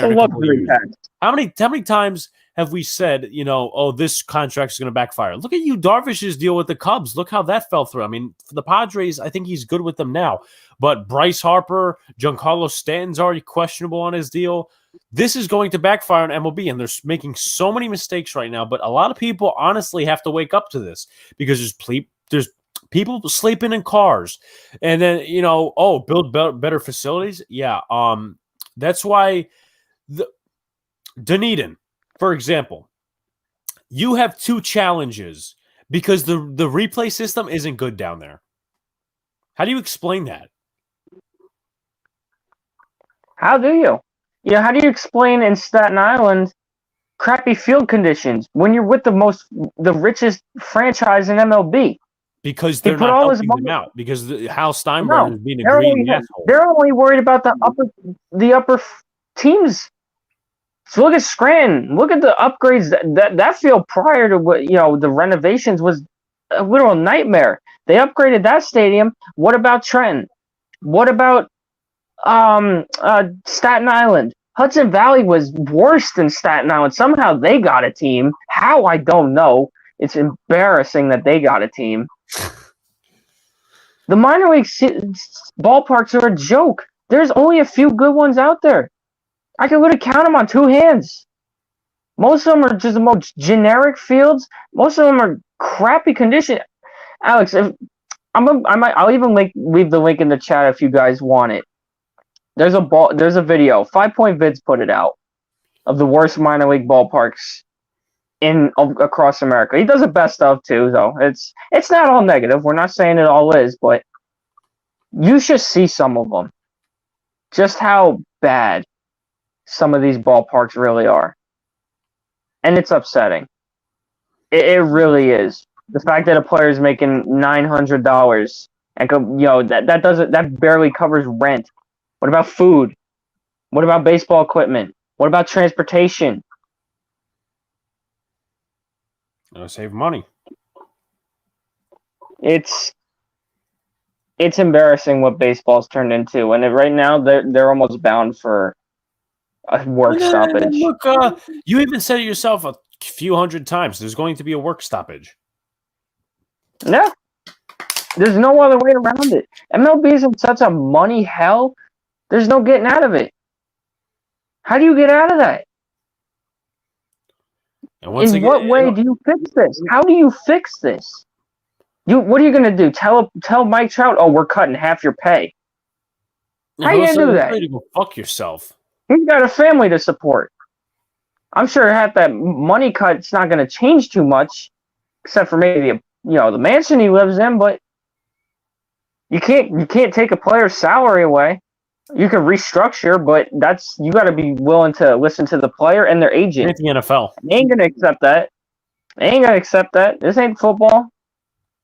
How you gonna limit? How you gonna enforce salary cap now? You can't. It's physically impossible. MLB's just going down the drain. Basically, over the past couple of minutes while you were disappeared, you disappeared. I was making my dinner. Okay, what? Type in private chat what it is. With that being said, we were talking about how MLB is going down the drain in certain situations because of different aspects related to the broadcasting thing. Yeah, minor leaguers sleeping in their damn cars. Yeah, but we have to save money, right? Yeah. What money do they have to save, honestly? I mean, yeah, I get it. What are they saving it for? They're getting it back. Yeah. See, at least the NFL, a lot of teams probably went over the salary cap this year, but they have a TV deal in place with Amazon. I mean, like it. I mean, Peyton, news for anyone who doesn't know, Peyton Manning might be one of the commentators for Amazon, which I don't like because, in 3 years, I'm going to have to get Amazon. But with that being said, at least the NFL struck a TV deal. Baseball ain't got nothing. Nope. Can I make a quick comment on Peyton Manning and Amazon? Real quickly. How is it fair to all three, people like the three of us who are trying to get into the business to be cut off by an NFL player? How does someone like us compete with that? That's another rant, but I do not like that. I understand the reason. I understand. I'm not saying it's all right and stuff like that. I get why. You have to have a color commentator and a play-by-play. Obviously, one's a player, one's a. I just personally don't agree with it. I really don't think that's fair. I mean, don't get me wrong. I listening to the insight from a player is definitely good, I guess you could say, for a fan, who might be new to a sport and getting into it. But it feels like it's unfair, though, to those who have been working their whole lives to get there. And you get someone like, Booger McFarland, who's just got no experience. Let's throw him in there. Look how that turned out. He has NFL experience, but, he's not a good sportscaster. No. No, absolutely. With that being said, I do want to rant on something real quickly before we shift to NBA, and I'm going to have to take a a quick second during NBA, but I don't want to miss all of it. With that being said, I do want to pull something up. One I'm actually going to rant on first, which I didn't plan on, but obviously this was a couple minutes before the stream started. Where are we at? Right over here. Okay, so here's what I'm going to rant on. Now, Shane follows me. This ain't a rant on him. I'm not upset. I'm disappointed that a lot of people are trying to come out here and say, fantasy, you're projecting that Evan Ingram's going to have a good year. Meanwhile, they don't know the back of their hand when it comes to Giants football. And computers don't win games. That's not even all I have to rant about. So let's go. I'm going to stop this real quick because I'm going to have to reshare it. But let's go into another bookmark tweet. This one. Hold on. Miss Luca leaves this once again.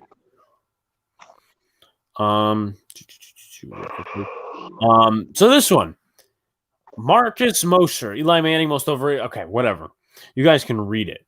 This guy is a Raiders podcast, a Raiders writer, and a podcast for the Cowboys. You explain to me how. This guy is the most uneducated idiot probably out there tonight. Never had a top 5 QB in any season. What the hell was Tony Romo then? Please. With that being said, what top 5 quarterback did the Raiders have? Derek Carr hasn't been good since 2016. Really hasn't. But again, another uneducated idiot. Obviously, I really can't find much to rant on, but it's just idiot. Idiot right here. I don't care about calling him out. These are like two harsh fan bases that are like toxic as hell. Alex, I'm gonna pop out a quick sec. All right. I was gonna say, yeah, just 2 fan bases.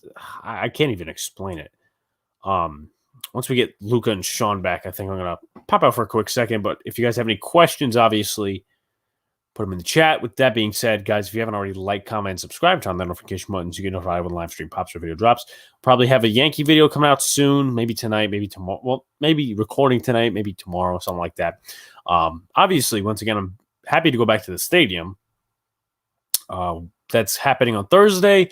Likely doing a vlog for that. I really don't do vlogs in terms of going out and stuff like that. That's not really my type of thing. But going back to Yankee Stadium is definitely going to be an experience, and I want to capture that on video. It's something fun for the channel, not just, stadium was like this, That being said, let's welcome back Sean. You made it back before Luca did. Yeah, no, my camera froze, and it was bothering me because it was just a shot of me yawning, so that was going to bother me. I honestly don't blame you. Oh, wait, let me remove this. Got to put in Luca. Hi, Luca. Hey. Boo. Jets fan. Yeah, he is a Jets fan. Luca, real quickly, I'm going to pop out for just a second just to get something. That being said, do you want to continue on your NBA topics? All right. Yeah, I will. As Alex pops out, we are going to recap the weekend in the NBA. The Eastern Conference and Western Conference finals have been set. The Nets were eliminated by the Milwaukee Bucks. Who was eliminated? The LA Clippers eliminated the Utah Jazz after they came back from like 26 points down. Very excellent victory by LA and Milwaukee, respectively. Milwaukee had to work hard, but unbiasedly, but biasedly, Milwaukee was playing 2 teams. They were playing the Nets, and then they were playing the refs. So, oh yeah, I was watching that game. There were just some horrible calls, but some were for both teams. But it's whatever. So we're gonna look at the box score for. That's right. I can't share my screen because you know what? I'll just read it. So, in Game 7 of the Eastern semifinals, Milwaukee Bucks and Brooklyn Nets. The Bucks took the victory 115-111. The leading scorer for the Milwaukee Bucks was Giannis Antetokounmpo. He hit 2 of 6 from downtown, 15 of 24 from the field. And from the free throw line, he shot 57%, 8 of 14, including airballing 2 free throws. As he takes a lot of time during his free throws, Nets fans were counting to 10 because if you wait longer than 10 seconds to shoot, that is a 10-second violation. Anybody knows that. Their second leading scorer was Chris Middleton. Shot 9 of 26, 34% from the field, 2 of 7 from downtown, and 3 of 3 from the free throw line. And those were the two main cogs in the series. I mean, Giannis is not really known for being clutch in the playoffs, but I believe Middleton is their best player when it comes to the playoffs. For Brooklyn, it was all Kevin Durant. 48 points, 17 of 36, which is 47, an efficient 47%, 10 of 11 from the free throw line, and 4 of 11 from downtown. It was all him. And everybody else did not show up. Well, Blake Griffin did, but he fouled out with 6 fouls. Griffin, technically their second leading scorer was James Harden, but he didn't play well, and I don't believe he was healthy. I don't think they played him healthy.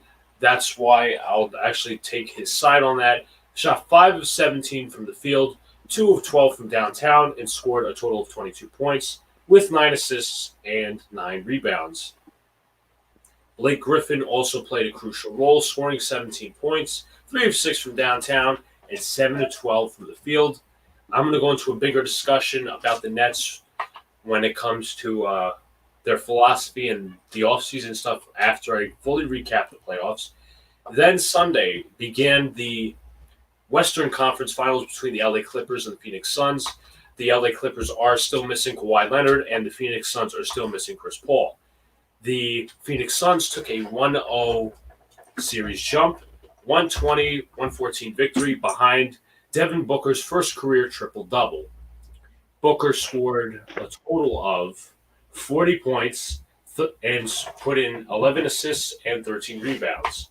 15 of 29 from the field, 3 of 7 from downtown, and 7 of 7 from the free throw line. Stephen A. quoted him as being the next Kobe Bryant. Their second leading scorer, DeAndre Ayton, who's a very underrated center, 10 of 14 from the field, 9 rebounds, and 2 assists. For the LA Clippers, their leading scorer was Paul George, who has since eradicated the name of Pandemic P. He has come back into the playoffs in full force. 10 of 26 from the field, 7 of 15 from downtown, and 7 of 8 from the free throw line, 4 rebounds, 2 steals, a block. Their second leading scorer was Reggie Jackson, who will be a pending free agent this offseason. 24 points, 10 of 19 from the field, 4 of 12 from downtown, 6 rebounds, 4 assists. Now on to the next game, which is the Sixers-Hawks game. The Atlanta Hawks upset the Philadelphia 76ers, the 1 seed, 103-96, and they will be now heading to Milwaukee on Wednesday night to face the Bucks. For the Atlanta Hawks, Kevin Huerter was their leading scorer, 10 of 18 from the field, 2 of 4 from downtown, 5 of 7 from the free throw line, 7 rebounds, 3 assists, and a steal with 1 turnover. Trae Young, their second leading scorer, did not have a great night. He shot 5 of 23 from the field, which equals 21%, 2 of 11 from downtown, and 9 of 11 from the free throw line. He also had 10 assists and 3 rebounds as he came clutch in the later part of the game. Now we go to the disappointing Philadelphia 76ers. The Sixers. The process is dead. Clearly. Joel Embiid was their leading scorer. 11 of 21 from downtown. 11 of 21 from the field, 2 of 5 from downtown, 31 points, and 7 of 10 from the free throw line with 11 rebounds. You think that would be good, right? Good numbers. 8 turnovers, including a costly turnover that cost him the game. Evan's right. The Sixers have no process.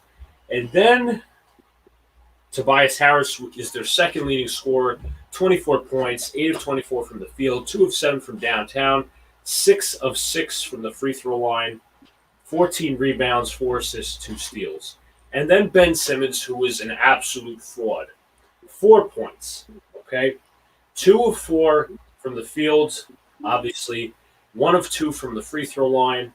13 assists, 8 rebounds. And why I say he's a fraud, he is a great defensive player. Nobody can – first of all, I learned 3 players are overrated this weekend. Ben Simmons, Giannis Antetokounmpo, and Rudy Gobert. Rudy Gobert should have not won Defensive Player of the Year. All he can really vouch for is his size and his nice swatting hand. He lets penetrators jam him up in the paint.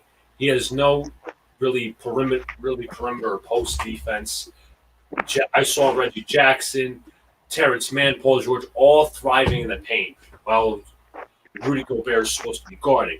Why I think Ben Simmons is overrated is he's a great defensive player that cannot be matched, but he has no offense. And that is the biggest question this offseason. Now, I saw a report where executives said that they don't rate him as high as they used to.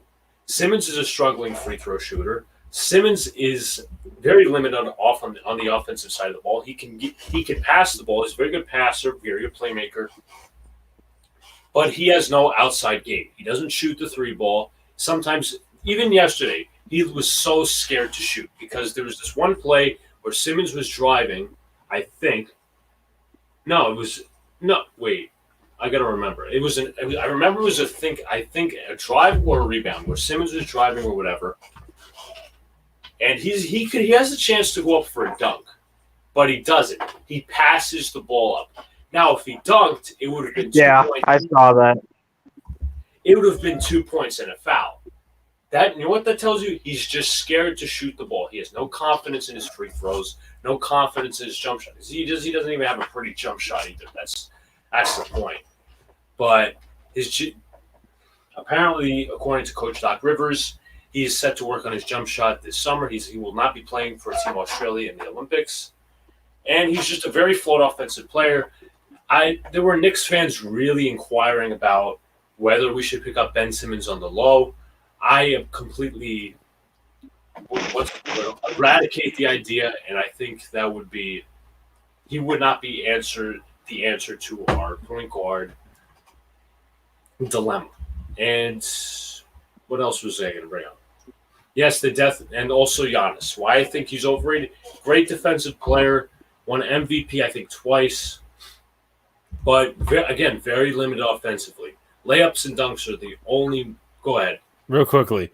After this, I know we actually put it aside on accident. Yeah, I was just going to say. Yeah, the Madden thing will be after Luca's recap of the NBA weekend. Okay. Actually, we're going to aside, but anyway, Giannis, I think, is overrated in terms of his offense. He's not a great three-point shooter. His free throw shooting is absolutely horrific. I mean, when you air two freaking free throws in a playoff game, that's just sad. I mean, the last person I actually saw airball a free throw was Dennis Smith Jr. That's just really, really, really, really, really bad. And it's just like the problem with Giannis is layups and dunks are fine, but he has no outside game. He's not going to beat you from the mid-range. He's not going to beat you from downtown. And that's the biggest problem. And he doesn't perform well in the playoffs specifically. Many people think he chokes in the playoffs. And they don't even have a good coach either. Budenholzer is an excellent coach when it comes to the regular season and all. But some of the decisions he made in the series were absolutely horrific. First, on our last offensive possession, well, maybe second to last. Wait, was it second? Yeah, second to last in regulation. Let's inbound the ball to Brook Lopez and set him up in the corner for a highly contested three-point shot. Alex, go ahead. I hate to interrupt once again, but Javi Baez was benched after forgetting how many outs there were while on first base against the Indians. All-star. All-star. I don't get it. Just like I don't get how Mike Budenholzer could not put Giannis on Kevin Durant. I mean, first of all, Kevin Durant is the best basketball player in the NBA. That's without a doubt. Not all time though, but that's a separate argument. How do you not put your supposed best defensive player on Kevin Durant. Honestly, you had Drew Holiday guarding him. You had Drew Holiday's a very good defensive guard. I'll give him that. PJ Tucker guarding him, very good role player, very good defensive player. Even gave Durant fits during the series. You had Chris Middleton guarding. But your two-time MVP. Let me see if he's won a Defensive Player of the Year award. I think he might have. 26 years old. Yes, he won Defensive Player of the Year last year. He won Defensive Player of the Year. How do you not put him on the best? It's the best versus the best. That's the highlight of the Brooklyn Nets Bucks series. It's Giannis versus Kevin Durant. Giannis says Kevin Durant's the greatest player in the world. My question is, why the hell is he not guarding? Why is your best player not guarding Kevin Durant? Why? He has plenty of defensive potential. I'm not denying that. Well, I'm not denying that whatsoever. But why is he not guarding him? And some of these set plays are just so ridiculous. What's with the ISOs and all that? Budenholzer, and I saw a report from Adrian Wojnarowski, the series against the Nets, now that they won, increases his chances of staying in long term. Even if they win, even if they lose to Atlanta, he should be fired. He shouldn't even have a job after this year in Milwaukee because he's just hurting that team. There's no really roster flaw when it comes to that team, but the game plans, the ISOs, the defensive assignments are just ridiculous. Now, just give me a second, and I'm actually going to talk a bit about the Brooklyn Nets. What's up, Sox, Arizona?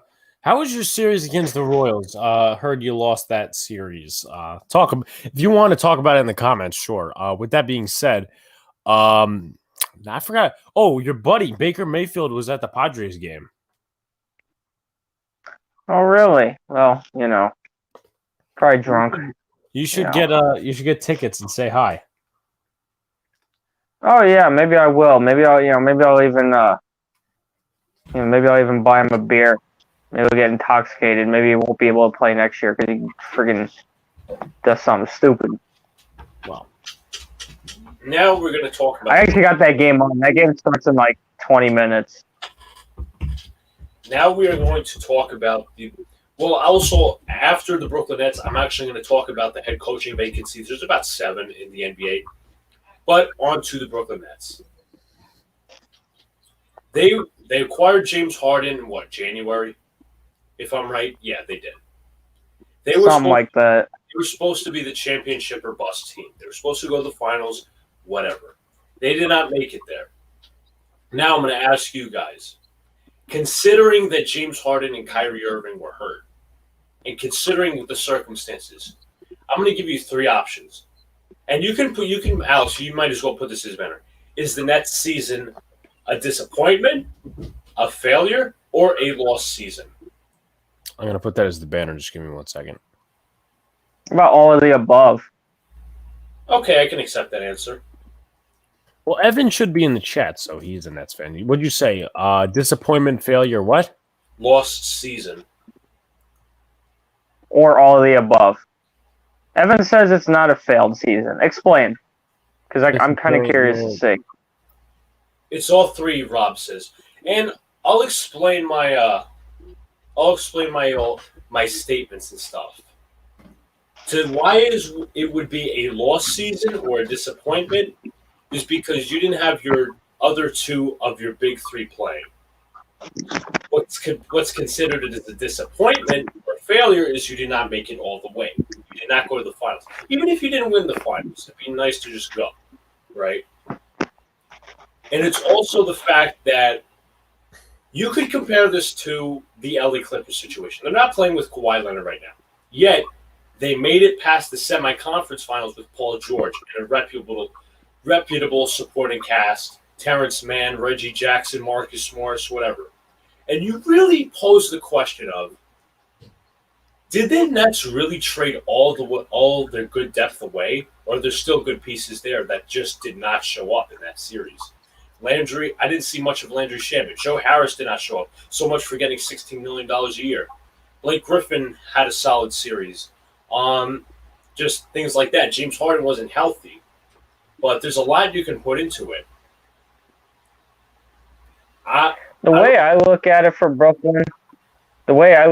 Brooklyn, I think this season's a failure. The main reason I say that is you invested all this money in all these top stars, all these athletes. That none of them could stay on the court. They went all in trying to get a ring, and they came out empty-handed. It's almost identical to the Steelers last year getting knocked out after starting 11-0. All in, nothing out of it.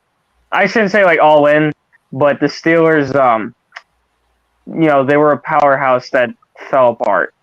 Keep in mind, So Sox is a Giants, Red Sox, Celtics fan. So, excuse me. Here is what Evan said. We were injured throughout the entire season. We only half of James Harden, no Irving. We know we have a future with the big three. We don't have the cap space. So, yeah, you know what? I know Sean was kind of making a point here. I just want to slightly interrupt. You can't really tell me as a head coach, Kyrie is out and James Harden's on one leg. That's just an excuse, though. I don't care what team you're playing. I don't care if it's the Knicks. I don't care if it's the Knicks. I don't care if it's the Yankees. I don't care if it's one of my teams or Pat Shermer made an excuse. But the supporting cast around you has to provide. Whether Harden's out, he's on one leg. And in those type of situations, just in general sports, you kind of, in ways, forced to play somebody if they're injured. So if OBJ had like an ankle injury or a knee injury and it was the championship series or the championship game, he would probably play because that team is on the way to make a championship or win the Super Bowl or whatever, lose the Super Bowl, whatever. But I just don't like the excuse, we had Harden on one leg. The way I look at it... Compete. Sorry, that's just my personal opinion. No bias intended, that's my opinion. The way I look at it, they gave up their entire future to try to win the title this year. That's the difference between them and the Knicks. By the way, the Orioles have been no hit through 5. The way I look at it is with the Knicks, they're built for success in the long run. That big three can only go so much longer. At least with us, you got all these young guys. They're early in their careers. You got the Durants, the Irvings, all them guys. They're not young guys anymore. So they really went all in and got nothing out of it. So there's no other way for me to look at it than a failure for the Mets. They went all in and they couldn't stay healthy and they lost. Simple as that. And the problem with this is, and I'm not saying it's going to happen. Let me just read a couple of comments. Evan says, and we lost to a great Bucks team who swept Miami, who won. My question is with that, you smoked them in the first 2 games. You smoked them. Oh, yeah.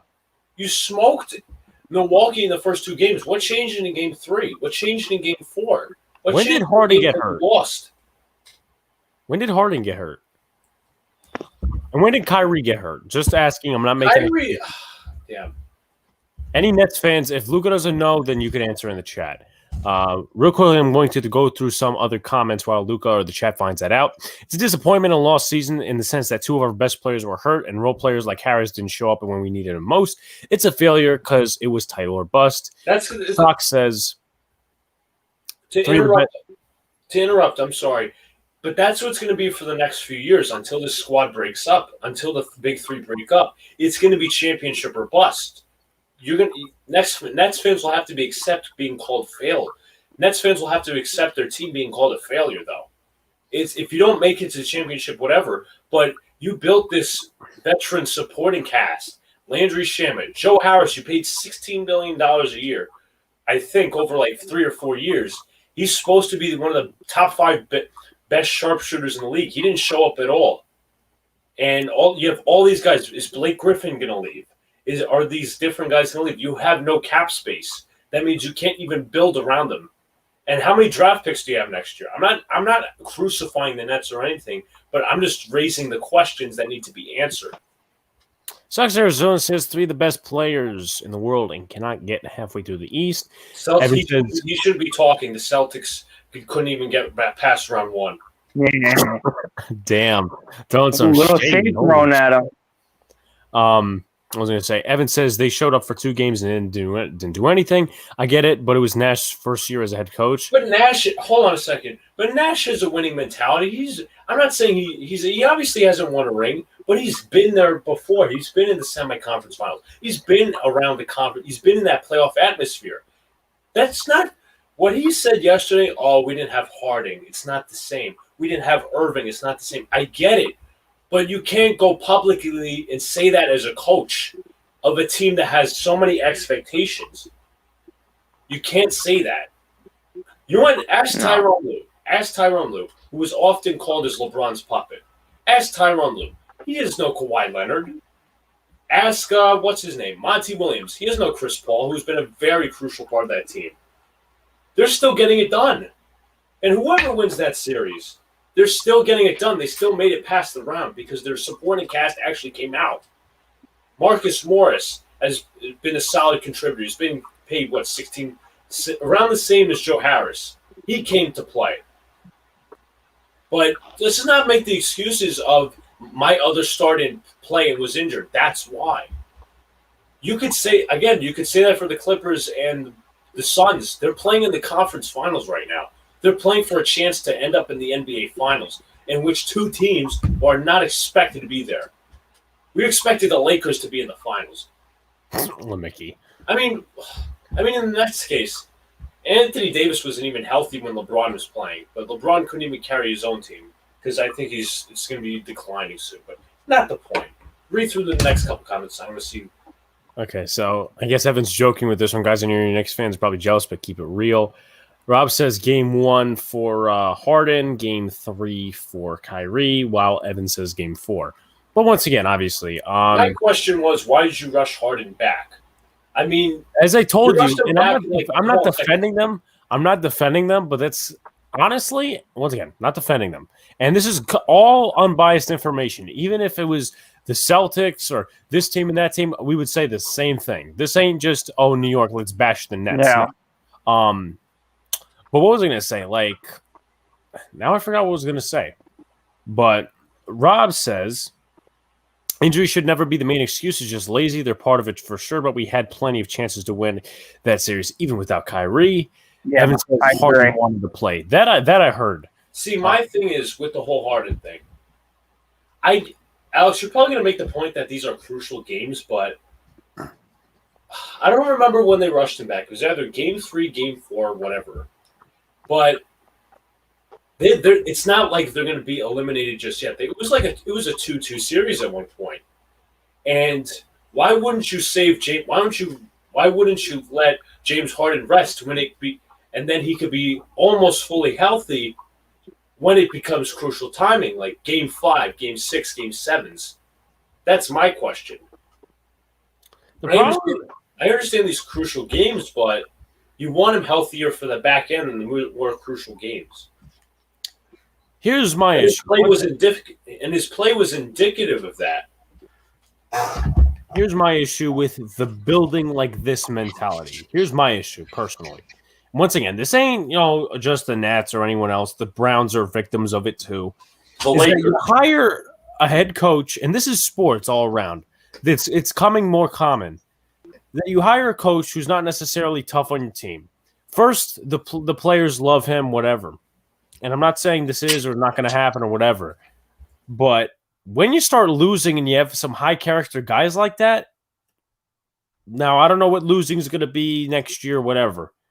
But let's just say they start losing and they're not performing up to expectations, someone's going to open their mouth, and it's not going to be a pretty sight. Nope. I mean, what was I going to say? They're going to feel betrayed. Yeah, 2 years ago, Jarvis Landry and OBJ were walking to the Cardinals sideline saying, hey, trade for me. I mean, what is that?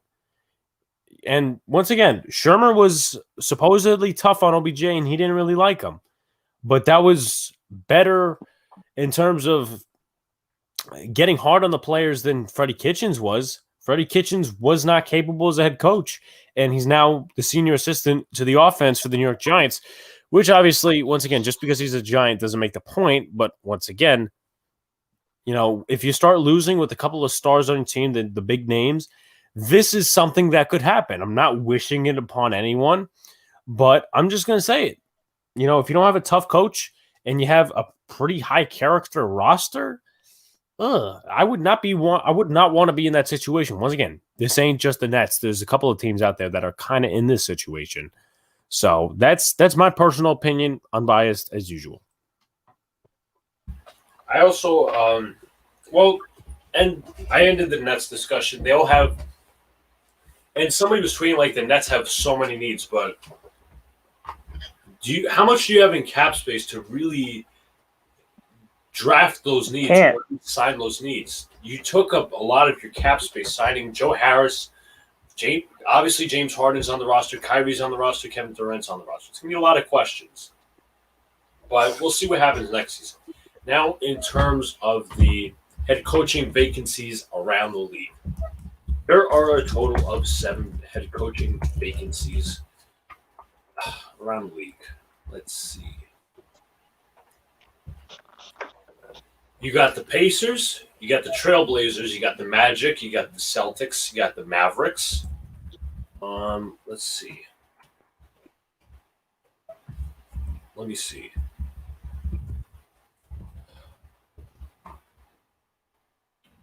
How many did I just count off the top of my head? I said Celtics, I said Mavericks, I said Blazers, I said Magic. That's 4. That was 4. Pacers as well, Pelicans, and the Wizards. Because in recent week, last week, Scott Brooks and the general manager or the organization of the Wizards could not come to an agreement on extension. Scott Brooks was let go.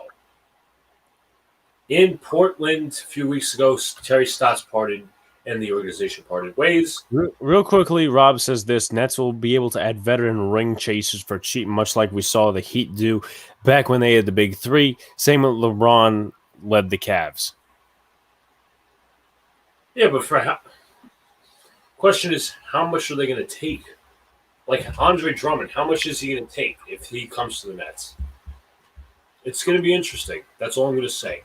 And to go through the candidates, you have Stan Van Gundy. He was fired by the Pelicans after 1 season. It was apparent that Van Gundy failed to connect with the young players and failed to make good on his goal of improving the team's defense. But he's now out of the league as of right now. Zion to New York, right? What? Zion to New York, right? False. Only wish. Indiana Pacers obviously fired Nate Bjorkgren. And Dallas Mavericks, not only the head coach Rick Carlisle stepped down, but the general manager Donnie Nelson stepped down. Maybe it's because of the Porzingis trade. He's been playing like shit. But anyway, I was just making a joke. And obviously the Celtics have been on ongoing search, but it's going to be very interesting to see who fills those spots. And that is how I wrap up my NBA discussion. All right, so our next discussion is really going backwards here. Hey, give me 1 sec. All right. 1 sec. Yep. Sean's got to fix it. What he needs to do. The next discussion, I don't know how many of you football fans out there. From what I see, there's a lot. But sorry. Obviously, if you guys haven't already, go subscribe to Ryan Moody, who does a lot of bookings, and he's basically ripping Ryan Moody 21. That's the name of the account. Ryan MOODY 21. Yeah. And I started watching him a year ago, and obviously I've been filled in on Madden ever since. Thank me for that. He won't thank me for. He won't admit that I'm the reason. I can thank him for that. With that being said, Sean really wants to get into this Madden subject, and I think obviously there's a lot of talk of what players should have been on the cover, but there's been leaks with beta codes and stuff like that with gameplay now, and it's not looking too good. So, Sean, I will let you get the baton. First off, I just want to say that the cover was such a stupid idea. How are you going to have the MVP edition without the MVP? That doesn't make any sense. You know, if you can make a GOAT edition, you can make whatever, MVP edition. If you're worried about Aaron Rodgers, don't name it the MVP edition. That was stupid. 2 cover athletes, not a terrible idea. They did it, and I think, Alex, correct me if I'm wrong, Madden 10 with Palomalu and Larry Fitzgerald. Yes. It's not a terrible idea, but you just put 2 guys that were just on the cover recently. You just had Brady and Madden. What was it? 18? I want to say it was 18. Yeah, close. You had Gronk on not Gronk. I was thinking of Madden 17. You just had Mahomes on 19. It doesn't make any sense to me. That alone was stupid. Then we got the friggin' upgrades to franchise.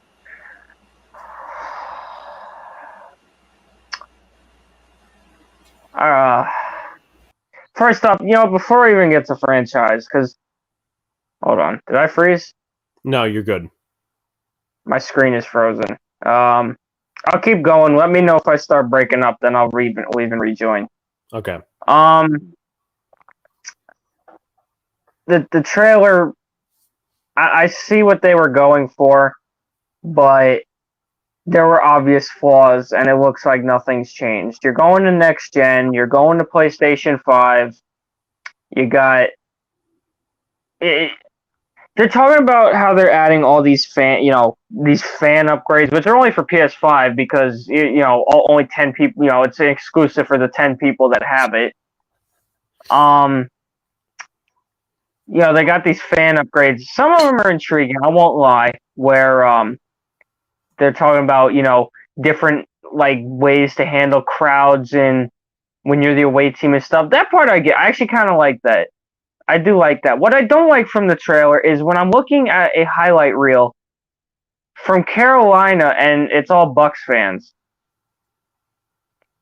What Panthers fans do exist. They're not the Chargers. I noticed the same thing with the Lions and the Lions and Rams. All Detroit fans. Real quickly, I'm going to leave and rejoin because this is bothering me. I see the comment. I'll be right back. All right. Sean will be back in a second. Real quickly. With that being said, Rob will read your comment. What Madden has done to franchise mode is criminal. It was so good back in Madden 12 and they scrapped it for CFM in Madden 13, and it's been awful ever since. Well, and Ryan Moody, who's the guy that we're kind of basing this off of, he's right in the aspect that every aspect of Madden floats to Ultimate Team. Just you want to talk about something with franchise, it goes to Ultimate Team. It's sad what they've done to it because franchise, it used to be good, as like you said. Let me pull up the comment for Sean. Who he says, "What Madden has done to franchise mode is criminal. It was so good back in Madden 12, and they scrapped it. In Madden 13, and has been awful ever since. They just don't care about the game." But I'll let it's Sean been the exact same thing. I'm just loading up real quick. My internet's been running really slow because of we had some really bad thunderstorms earlier. I just really quickly want to look through the 10 things that are changing with Madden franchise because we're all franchise players, the 3 of us. We don't play Ultimate. I think Alex plays Ultimate Team, but I'm not an Ultimate Team guy because I don't like contributing to the online problem because I feel like that's what's destroying games. Of course, I look for Madden 22. It gives me Madden 21. Well, I mean, that's good. Yeah. No, just going back to the trailer real quick. I noticed it was all away fans because apparently when the Rams play the Lions, Matt Stafford is going to get picked off by Detroit, and it's going to be all Detroit fans. That makes sense. I got an update. Go ahead. As I'm watching the Mets game, Dominic Smith is walking off with an injury. Oh, that's not good. I got the Dodger game on right now. They're on ESPN. Jonathan VR. He's been hitting good for them too, so that's gonna hurt. And the other thing I noticed with the trailer. What's up, TD? Sorry about the Nets. Sorry about the Nets. Sorry about the Nets. Fine. The man with great questions. The other thing I noticed was the small big franchise mode reveal stream tomorrow morning. Yeah, it's gonna. I saw that. I'm gonna go over the changes that they're making. I'm gonna go over that in just a sec. I just want to wrap up with the trailer. You got the attention to detail is so bad. You got camera guys, right here. I'm looking at the camera, but in Madden they're looking this way, not paying anywhere near what the attention of the field. You got Matthew Stafford's hand. Matthew Stafford's hand is going through the football. There's a problem too. You see the same blocking mechanics that you saw last year. The trailer's a joke. The trailer is a joke. How am I supposed to believe that Madden's improving when I'm seeing literally the same gameplay from a year ago and the same problems? So now I want to go into franchise updates real quick, because franchise has been an abomination, as we mentioned earlier. I got an idea real quickly. I got an idea. If you want, I could send you the StreamYard link, and you could on your computer, and you could share the screen. You just don't have to enter. I got it. I'm not gonna get too deep into it. If you guys want to see a full breakdown of it, go to the Angry Joe Show rant. No, Madden 15. Madden 15. Hang on, let me go back to the chat for a second. Because we did hear about that today. It's a roster. I do agree. It is a roster update. It's a soon to be $70 roster update, because that's how much PS5 games are going to cost. Okay, so all right. Here's change number 1. A coaching tree is being introduced. Basically, this just means you can hire offensive coordinators, you can hire defensive coordinators, improve them, blah, blah, blah, blah, blah. Are they randoms? Like it. I don't know yet. We're not going to know that for a while. My question is, why did it take so long to bring this back? They literally mentioned in the description, IGA is known for kissing up to Madden, just from reading this article, which I'll leave a link to the article once I'm wrapped up here for those who want to read it. Why is this being added now? This is something that you could have found in 2K5. And they're adding this now? I like it. It's not a bad update, but the one thing that I noticed, though, that Ryan Moody kept preaching, and he said he's gonna preach. Oh, that we're gonna get into. Trust me, we will get into that. Luca can even get involved with that, because I'm gonna bring up the Jets. Sean Grady, the man who's been defending Madden, he works for Madden, EA Sports, talking about, oh, this was inspired by God of War. So you're telling me that you're gonna promote this game that that you built your whole life around, and you're not even gonna play it? Doesn't that say something? It's basically like creating a podcast and not watching the episodes or listening to it. Exactly. But that's it on that. That's just, I'll keep that brief, because that's not I like that they're adding that, but that's something that should have been in the game. That was something that was already in the game once upon a time. I hate the way they worded this. Scouting will be updated ... later. Yeah. Scouting. Later. The most basic of things. This even says in this section that they wanted to push it to Madden 23. How can you not get basic scouting down? Oh my point. Sorry, I gotta pause this for a second. So the Mets, talk about the Yankees being bad with base running errors. I just watched the Mets make 2 in a row. So first off, Francisco Lindor hits a grounder to short. It was Jose Peraza pulled a Gary Sanchez and ran to third. It's the most basic thing in baseball. I knew that. And then Francisco Lindor gets picked off at first with a lefty on the mound. Real quickly, I do want to read 2 comments before Sean gets back to his stuff. So many simple aspects of running an NFL franchise are absent in Madden. It's ridiculous. And TD goes on to say the trailer doesn't even look exciting. And why was the only clip with the Giants where the Cowboys stripped Barkley of the ball? When Barkley fumbled twice his whole career, 3 times? It was not even a lost fumble. He had free Exactly. against the Cowboys, and then it was opening afternoon 2019. He fumbled, and then proceeds to get like a 57-yard run or something like that. Exactly. That didn't make any sense to me. And I think the only Steelers clip I saw was the flyovers and stuff, which that is kind of cool actually. That's cool that they brought that back. Should have never left, but that's Madden. Back to the scouting thing where they talk about how they were going to push that back later. That's the most basic thing you can have. MLB The Show has a really good scouting system.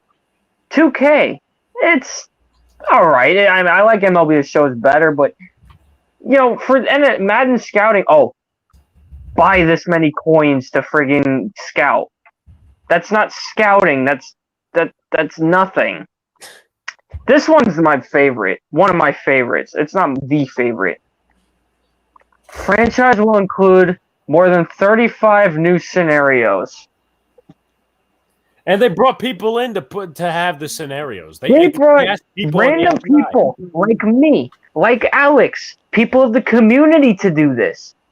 NFL is unlimited. What scenarios? You're going to add 35 new more?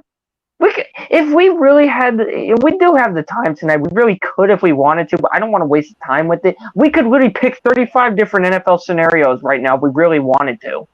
Scenarios like dialogue. Any specific scenarios like dialogue or scores? Just on field gameplay.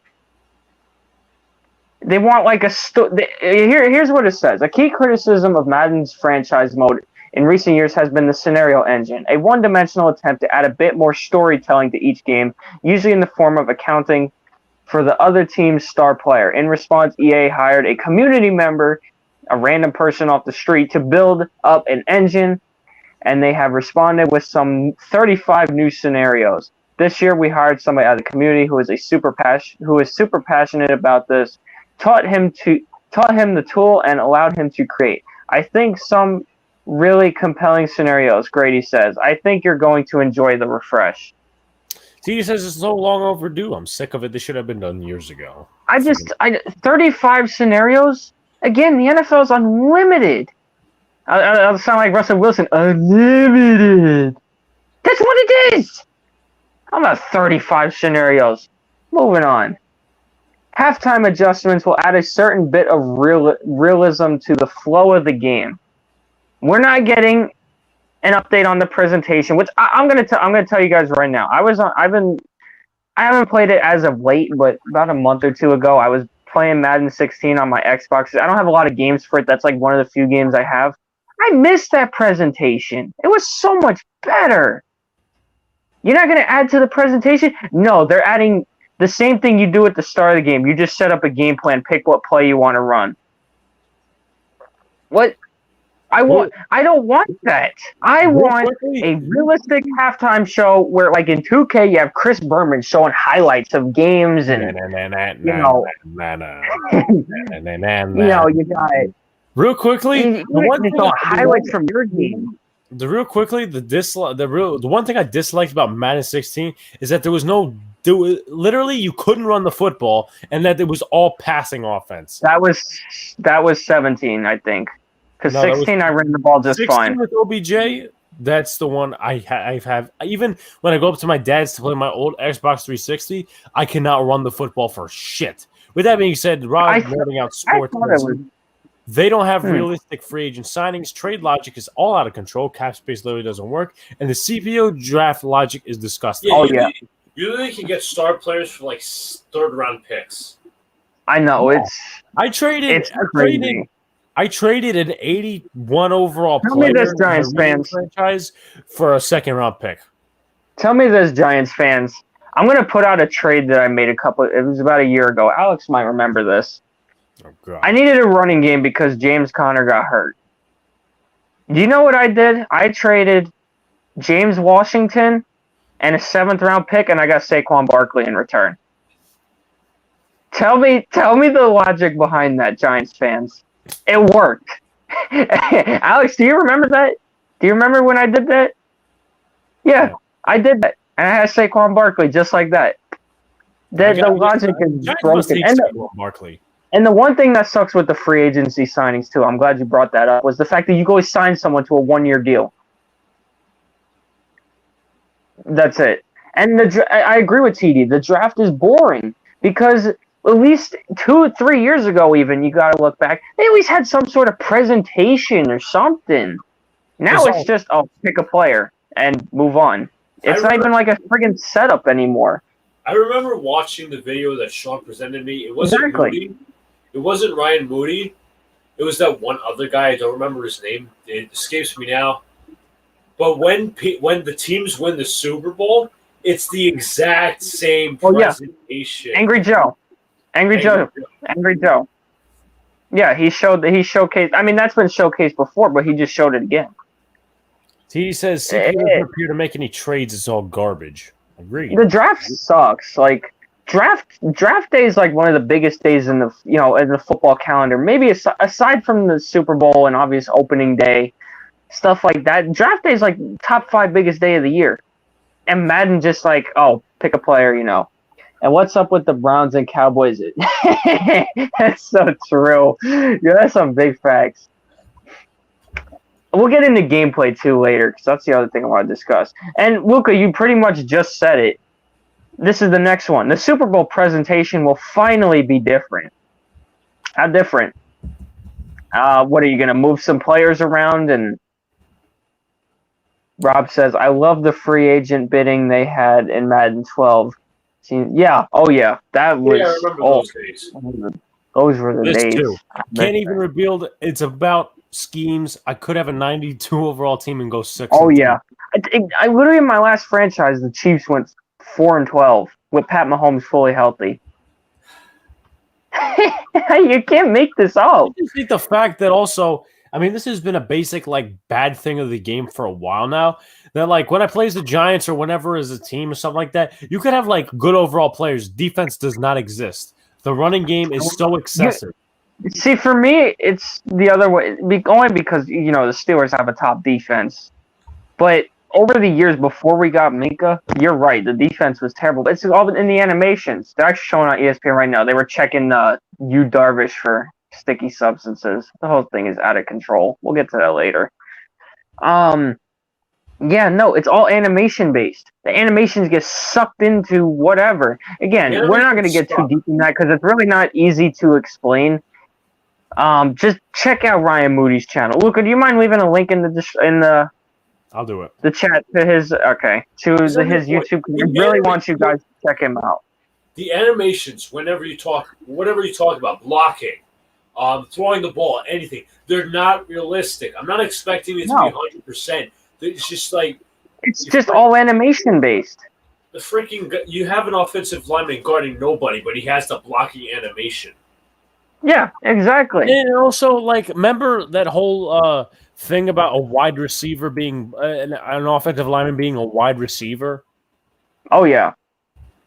Yeah, and they have the inability to catch when you want to use a trick play. It just goes right into their hands and out. I don't have a football near me, so I can't showcase it. But TD says you have these guys regressing in 28, making them virtually unusable to long term.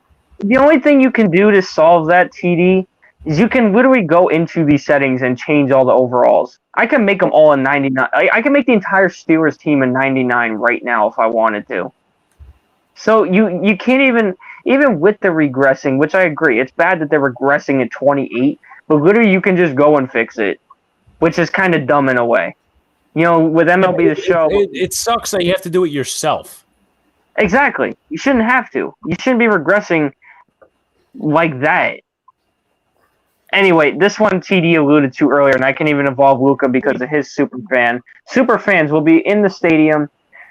Basically, this isn't going to be for PS4 and Xbox One because we're the forgotten people. So all 10 people who have a PS5, Xbox X, enjoy because we're not going to be able to. They're bringing new features to the crowd, which I like. You need a significant crowd. The 12th man exists for a reason in Seattle or Kansas City. That's base it.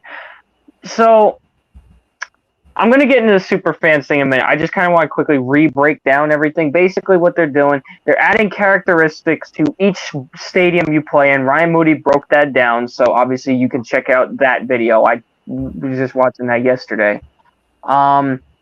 he'll explain that a little bit better than me. I'm just giving you the basics. You'll have fans that are going to affect you when you're on the road. Like, it's going to be harder. It's like accuracy is going to be messed up, stuff like that. It sounds like it's something that's going to be a little stupid, but I like that fans are getting involved. This is what I don't like. And I'll use Fireman Ed since this is a New York page or a New York channel. They won't pick a super fan from any of the teams. They won't pick any super fans because it would cost too much money. We just spoke about this earlier. EA has made, what is it, $1.6 billion, and you don't got the money to afford to find Fireman Ed.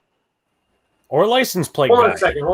Or license plate guy. Would you guys like to guess? You know what? Since Sean just brought up, I want you guys to throw figures at me because I have it right here.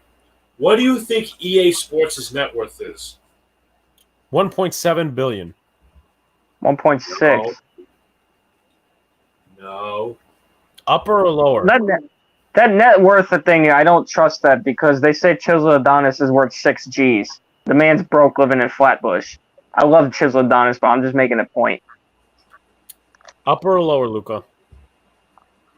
3.7. No. 3.4. I'll give you Give it up. Give it up. Okay. $24 billion. Too much money, right? Again, I don't trust that net worth stuff because we watch a YouTuber that's living in his parents' house in his mid-20s, and apparently he's worth 6 G's. TD says, and I would think most of these guys would do it for free. Exactly. It's not that hard. It's not that hard to track these guys down. It really isn't. Hell, I'd freaking do it. If I was going to Pittsburgh every year, I'd walk into EA's office and be like, put me in the game. I want $10. That's it, and a cheeseburger. I don't even eat cheeseburgers, but I'm just making a joke. It's embarrassing. It really is. This next thing that they have isn't even anything new. They put this on the new features list. Face of the franchise back. That's not a new feature. That's just saying something's back. You're promoting it like it's a new feature. What? Franchise is back. Face of the franchise. The story mode that no one asked for. No, I know. I'm just saying franchise is back. What? That's a new feature? It's a disaster. I don't play Face of the franchise. I honestly refuse to because it's such a bad story and whatnot. I don't want to hear it. Scenarios for that. Yeah. This next one, next gen stats roll into year 2. Basically, I'm just gonna read this because I really don't know how to describe it. Last year, the next gen version of Madden 21 introduced next gen stats, an ambitious attempt to use real world data gathered from on-field sensors to give star players bespoke animations and other improvements. As expected, Madden 22 will include a multitude of enhancements to next-gen stats, with data governing past aggressiveness, how ball carriers break tackles, and team strategy. This is on top of improvements being made to sideline detection, tackle mechanics, and other gameplay features. What do you guys? I really don't know what to say for this one. Literally, if you had a PS5 and Madden 21, you were fine. I mean, I've seen Cop Pizzle's Madden streams. He had next gen, and he had the analytics. Did he fucking care? No. It's a game. I'm not trying to. Hey guys, I had 7.4 yards per carry, and then I had a separation rate of 72.9. Yay! Stats are meant to brag, but I don't need to know it when I'm playing an opponent. Literally, I'm on MLB The Show. I'm not worried about third time through. If Cole is pitching a dominant game, I'm gonna keep him in the game. Obviously, that cost me yesterday because I lost in 12 innings, but that's beside the point right now. I don't care about analytics and stuff and next gen stats. It's cool and all. I like statistics, but I don't want to use that as a resource to try to win games. I get you're trying to add that realism, but it's a game after all. It's not a professional simulator like iRacing or whatever. You know what the problem? You know what they're making it too complicated. You're just trying to beat the damn animations. Exactly. This is their way of putting the icing on the cake. So here's the last thing they said. Go ahead, Alex, before I go. You shouldn't really be talking because you're talking about, this, that, and the other thing every time you play me in Madden. Meanwhile, Sean whispers in my ear every time you're playing. It's based on the animations. So, Luke. There's no level of difficulty. You know, I hate the people that talk about, you just hate it because you're bad. There's no such thing as bad. It's beating animations. Anyone that defends Madden is probably 5 years old living off their parents' credit card. Or it works for EA. You're supposed to be living off your parents' credit card at 5 years old. What? Because yeah, exactly. Mayweather's another one. Mayweather's an idiot. They got no right to speak. They're spoiled. You want money, earn it. And the problem is, one of the problems is, before I get back to Sean's point and he gets to stuff, the fact that the players and the friggin' NFL consent to this garbage is obviously, once again, a money game. It's sad, too. Mm-hmm. And why the NFL would bring them back? It's so unbelievably frustrating. They don't care. Because they don't care. You know, we complain about other sports games and everything. You talk about people complain about MLB The Show. 2K, people complain about 2K. People complain about NASCAR. You know, you could complain about them all you want, but at least their gameplay is solid. Machado crushed that. It's left field 4-0. I hate to interrupt, but I highly doubt this. It's probably because he's nope. He's not part of the coaching association or something like that. Nope. He refused. You know, and even if he was, I don't think he'd want to. You know, he'd be like, "Oh, that's not my job." You know, I'm here to win football games. Griffin Murphy, the head coach of. It's his debut year everywhere. It's his debut year every year. It's like a Family Guy, like season like 13, and Lois is like, "We're taking Stewie to his first Christmas carnival," and he like, "Again?" So that's kind of what that's like. Okay, so here's the best one for. Go ahead. The fact that freaking Bill Belichick is not actually named in Madden is ridiculous. And the reason he's not named, in case you don't know, is because he's not in the NFL Coaches Association. Yeah. No, you know, he thinks he's entitled. I don't know. So here's the best one. I saved the best for last because, real quickly, before I get into this, chat, how many of you guys have a new next-gen console? How many do you guys haven't? Because none of us do. I only know two people that have it. Oh, also another thing. I'm surprised we don't have awards like Comeback Player of the Year yet. Nope. The most basic things can't make their way to a football game. It's amazing that the game came out 16 years ago and NFL 2K5 still holds up today in terms of gameplay. Oh yeah, I still play it. I got a PS2 from a buddy of mine because he was giving it away. I play it. It's so much better. Right. It's way better than this crap. It's hard to think that one of the best baseball games of all time is MVP Baseball 2005, and it's hard to think that EA actually contributed to that. Maybe it's because they cared about their game then. I don't know. Well, EA stopped caring a long time ago. They stopped. It all started when they still had the NASCAR games. Once they got Madden with the exclusive deal, they pretty much said the hell with NASCAR. And that's why NASCAR games have never truly made a comeback since the days of the Heat series from the early 2000s, NASCAR Thunder. So EA really showed their scumminess long before Madden was like this. So I'm going to get into the last point here. That the last bullet point they have. And this is going to suck for all of us. PS4 and Xbox One versions are also getting updates. I'm just going to read the whole thing. While EA's focus has plainly shifted to the next-gen consoles, because, you know, only 10 people are going to be able to play them, that's really how they're going to make their money, previous-gen consoles will continue to be supported for another year. Grady confirms that all of the modes should be very similar across all platforms. So Face of the Franchise is going to be very similar between Gen 4 and Gen Ultimate Team. Will be very similar. The Yard and Superstar KO, which we didn't talk about a lot, those that are going to be a fairly similar... Okay, Grady's English is, like, stupid. With franchise staff management, there will be game planning, and there will be some other dynamic game day elements around atmosphere, but obviously next-gen stats, gameplay, which is only available on Gen 5, and Gen 5 won't be there. But I think our Gen 4 audience are going to be very happy with a lot of the content they're getting. What about franchise people? I want cooler crowds. I want we just complain about next gen stats. What if people want next gen stats? We can't have that because we have the past console. It's not our fault that PS5 and Xbox has shortage problems.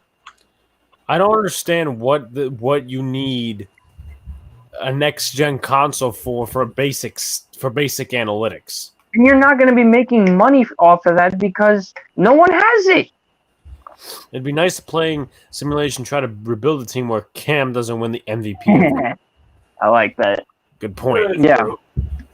One thing, I mean, this is with any franchise, but something I've always wanted to do with Madden, and this ain't necessarily a problem, this is just a me thing. Like, let's just say this goes into, like, the preseason. I always wanted to do a redraft of, like, let's just say Madden. Like 2K. Yeah. Like 2K, where you can start from the off season or you can start from the regular season. Yeah. Or preseason, I should say. Here's all I'm asking for. I'm not asking for a lot with Madden. Actually, why don't we go around the table? I'll start first since I already brought it up. The wants. Like, what do you guys want out of Madden? I'll start first. Obviously, I want the gameplay fixed. I want no more. I don't want this animation-based crap. I want a real simulation game, which is next to impossible because it's Madden. Chat, also let us know, what are some things you want in Madden? I want a better presentation. The presentation is a joke. The presentation is literal garbage now. You're showing highlights of the game before it even started. How does that make any sense? That's a fair point. TD says, I want... Oh, yeah.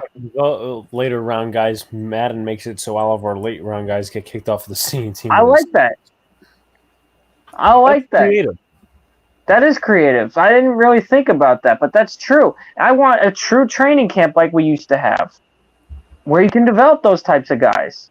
He also says, I want a coaching carousel where you can have a career as a coach, start somewhere simple like a trainer, make your way up and build a legacy. Very creative. I like that a lot. This is another one I want. Since we'll talk about something like that. I want a real career mode. Right. Yes. I want a real career mode. I don't want no face of the franchise. I didn't ask for that. I want a NBA 2K style. Yeah, and also really to contribute. Isn't don't they only have 10 college teams? Yeah. Well, that's also, you can kind of see why with that, because it's, the NCAA, they're still working out their bugs with NCAA and the legal stuff. So I kind of understand that. So why don't we start it like this? If you're going to start a career mode, you get drafted. You could choose wherever you're from. That is allowed. Oh, crap. I was going to say, what were you doing? You could choose where you want to be from. Notre Dame, wherever. You start from the bottom. You got to work your way up. You start through training camp. You work through the drills. You work through the practices. You fight in preseason. If it doesn't work, you keep working your way up with, hard work. Even if you get sent to some sort of storyline where you got to work from the bottom to your way up. Okay. Rob says bring back superstar mode and have it separate from franchise mode. That's why the game was so much better years back. Yeah. I like that. He says, I want crowds overhauled. I want sidelines more realistic because I don't know if you've seen, there's just people as twigs with numbers on their jersey. I agree with this. I agree with that. I love that. TD, you've made some great points. And Rob, you too. You guys have made some excellent points. Keep them coming. I want to hear more. Literally 0-0 on the sideline. Yeah. Literally. Another thing is the one thing I just want to say, what TD said about realistic crowds. I know they're trying to get this. We're obviously not going to see what it looks like until the game comes out. But I'm going to use MLB The Show, for example.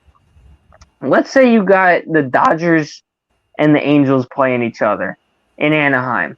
You will see tons of Dodger fans in the crowd. The NFL is very well known for stadium takeovers. Steelers, Packers. Los Angeles, Packers, Cowboys, Raiders. Giants were doing good for a little while. Buffalo. Buffalo's gotten better. Giants were doing good in 2016. I will give them that.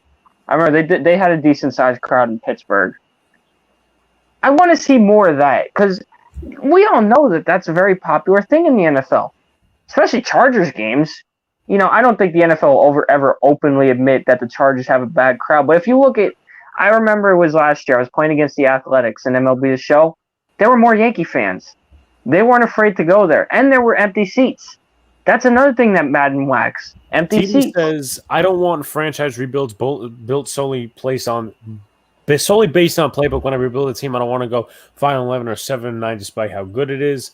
Rob also says crowds work fine in EA games like FIFA and NHL, yet somehow the crowd has no emotion in Madden. Yes, exactly. Yeah, so with the crowds, we're not asking for much. We just want it more realistic. But Madden refuses, A, to have empty seats, and B, have any sort of takeovers. The only time you hear...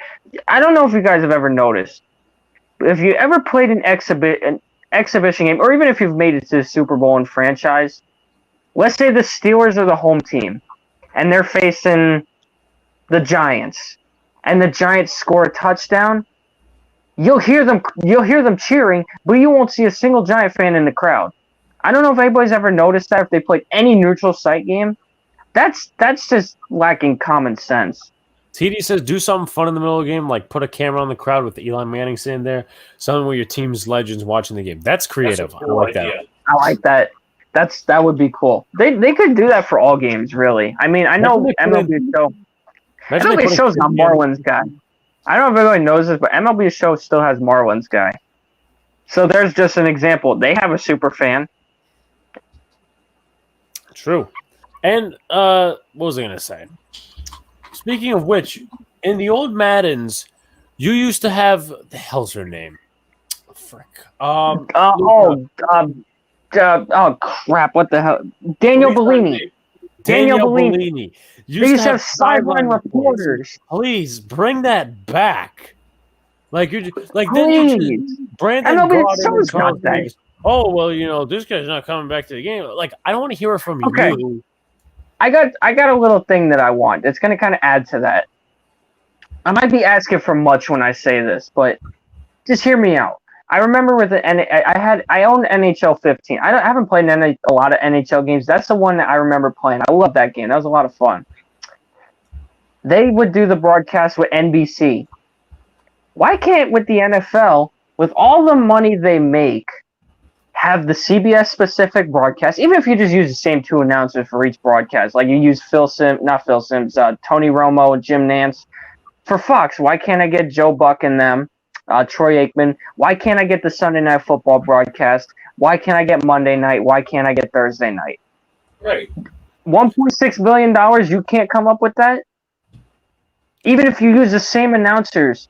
I don't want to hear Brandon Gaudin and Charles Davis do a 1:00 game and then later on hear them do a Sunday nighter. That doesn't make any sense.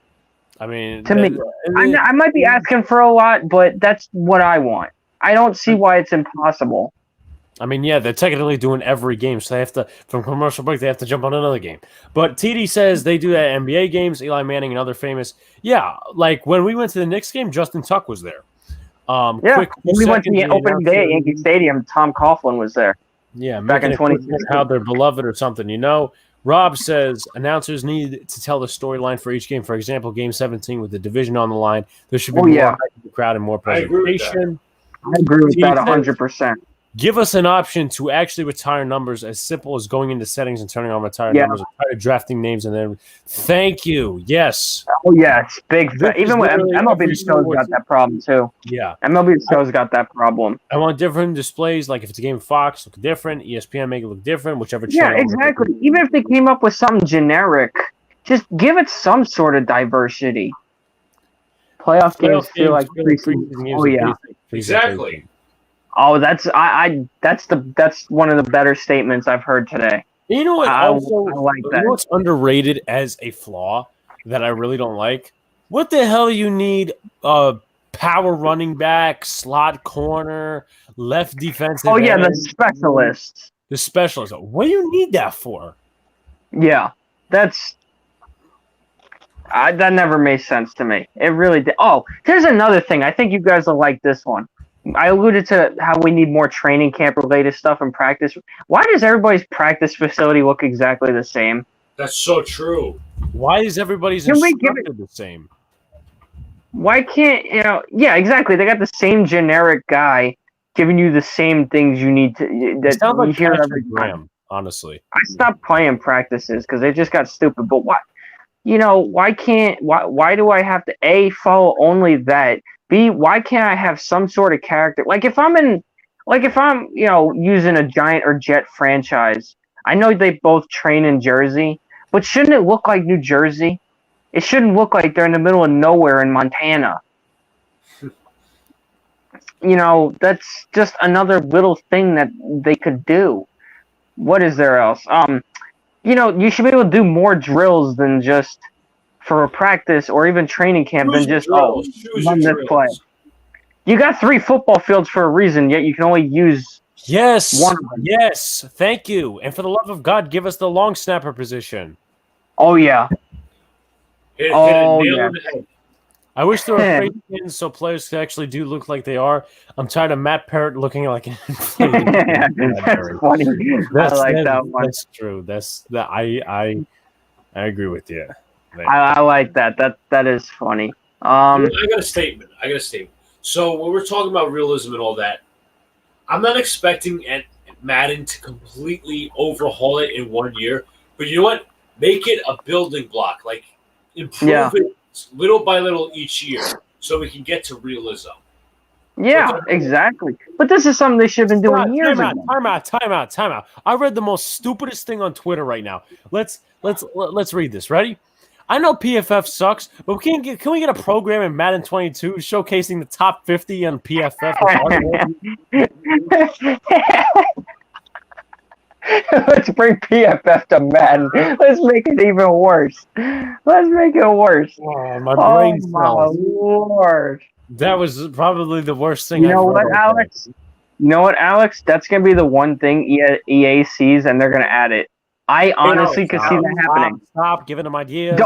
Alex, I just followed PFF on our Big Boys in the Big Apple podcast Twitter. How about you unfollow them? No. What do you mean no? Dude, I'm following everybody. I'm following Luca wants to go to PFF just so he can acknowledge the fact that the Jets have a better chance to win the Super Bowl than the Giants.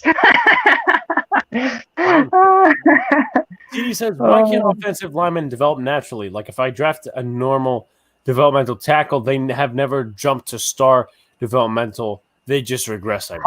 You know what's another thing? I like that you brought that up. One thing I wanted to note. Let's say I got Tyreek Hill up against Richard Sherman. Why is there never any sort of separation? Tyreek Hill has speed for a reason, and it feels like you never notice it because when they run the route, they're not going all out. Is it just me that noticed that? Yeah. Yeah, I do notice that. It's not realistic. That's another one. I'm trying to think. Is there anything else we really missed that we could really hit? Oh, build a stadium. That would be cool. Well, other places, see, what sucks is when you want to rebuild, you just got to pick a state. You don't get to customize it for yourself. That's something I think should change. MLB Show just introduced that. Do you think they should have relocation settings? Oh, they have relocation. Yeah, they do. Relocation to garbage. Yeah, but It's not that great. I ain't even gonna lie. Like, Alex, you're also at least following at MLB The Show.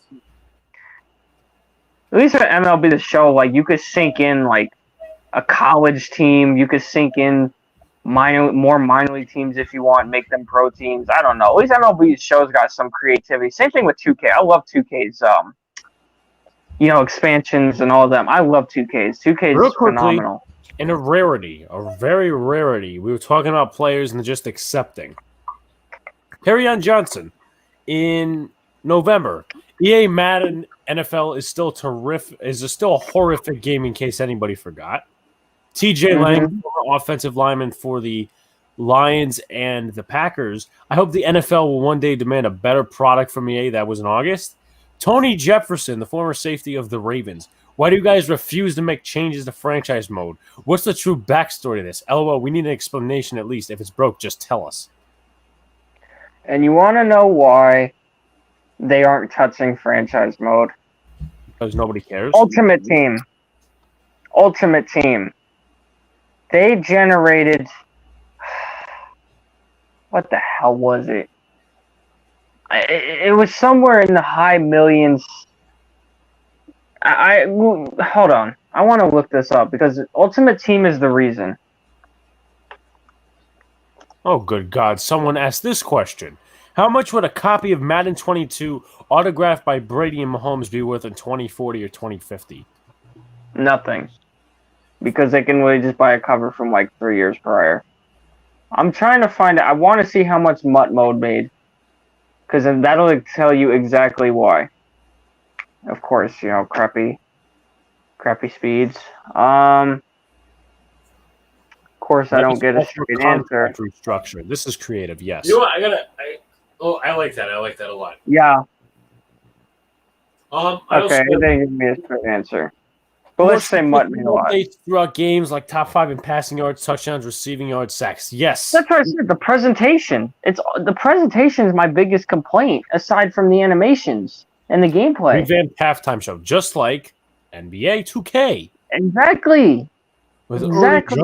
There's ways where you can break it up to where you have your team's highlights with a cool presentation, and there's ways that you could have highlights of other games, as we saw with 2K5, friggin' 17 years ago they could figure it out. But if a company that makes $1.6 billion or whatever I said it was earlier can't do that. Yo, Sean remembers this. The other day I was trying to watch some YouTube guy. I don't remember his name. He's like, "Oh my God, Trevor Lawrence's hair." That was the most important part of the game. Most important part of the game. Share. Go ahead. I'm following people on Twitter on Boys in the Big Apple. We have a Giants, Yankees, Penn State, Celtics fan.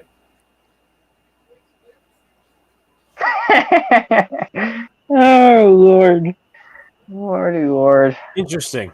PD, I like your statement because again, the atmosphere, it feels the same. What was it? Rob said it earlier. A preseason game and a friggin' playoff game feel exactly the same. There's no sort of difference. And again, they're talking about how they're going to update it. Again, we talked about this earlier. But, how different is it really? And we don't even get to enjoy it because it's only for next gen. I want to look it up now. You know what? I'm going to look up this super fans thing because I really, since we're already talking about we got the time. Guys, we're not on any sort of time limit, right? What? We're not any sort of time limit, right? No. With that being said, TD says it's an important game. That means mathematical elimination. Have the announcer talk about how big of a game it is. If that's the case, have more of the team's fans travel to show how big it is. Same for MLG the number 1 seed. Yeah, that's what I was saying earlier. It would make it more real if I go to... Okay, this didn't tell me anything. If I'm playing in LA, where there's a lot of Steeler fans, I should see a decent amount of Steeler fans. You don't have to make it a full takeover like it is in real life, because you can't, I know they don't want to disrespect Chargers fans, but let me try I know Ryan Moody put up a video. I want to see if it's in his description. Because I'm trying to find the link to what's changing with the atmospheres. Basically, I know with the atmospheres, it's just going to make it harder for the away team, like accuracy's lower, stuff like that. It's not even anything major. But no, we said it 1,000 times. Atmosphere. Atmosphere, atmosphere, atmosphere. There is no atmosphere. And it sucks. Alex, I just followed Jonathan Macri on Twitter for you. Obviously, I can't say stuff. What was I going to say? For example, Giants-Eagles. Loss sends them home. Have more for Giants fans shows up. Have LPG show up to the stadium, you know? Oh, well, of course. I mean, of course, but, you know, next-gen consoles, right? Could you imagine if they actually added Eagles fans throwing snowballs at the other fans? That's violence.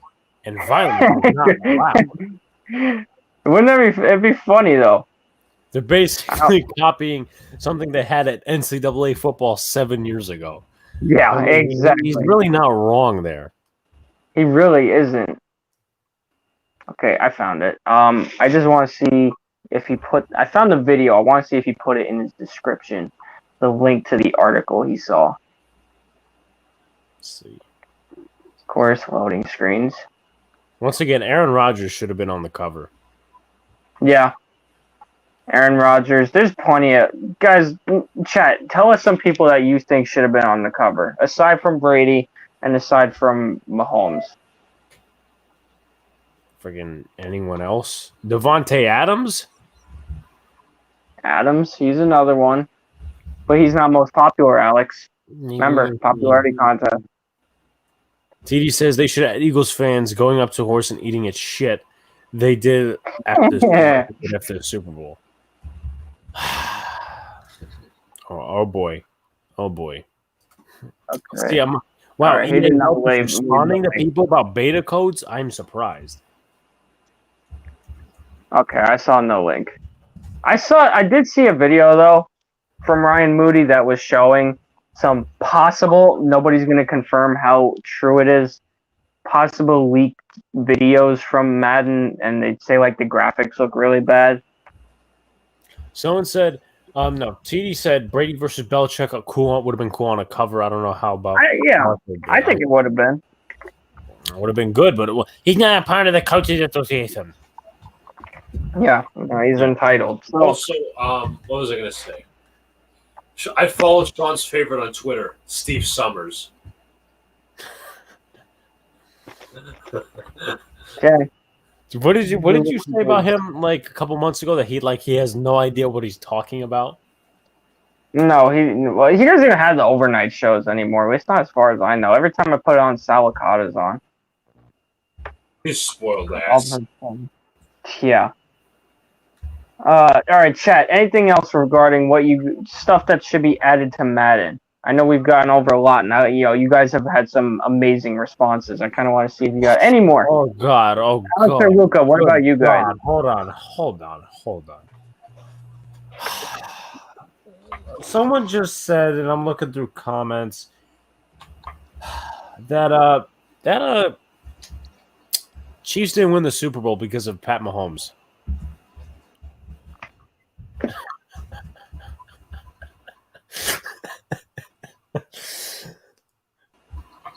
And there was also one guy that said they won because of their defense. Because they're the reason they had to come back like literally every game. Okay. TD says like Eli Manning at MetLife Stadium with number 10 getting retired, that'd create more sales in New York, while at Brady versus Belichick cover would get Florida and New England sales. Yeah. I like that.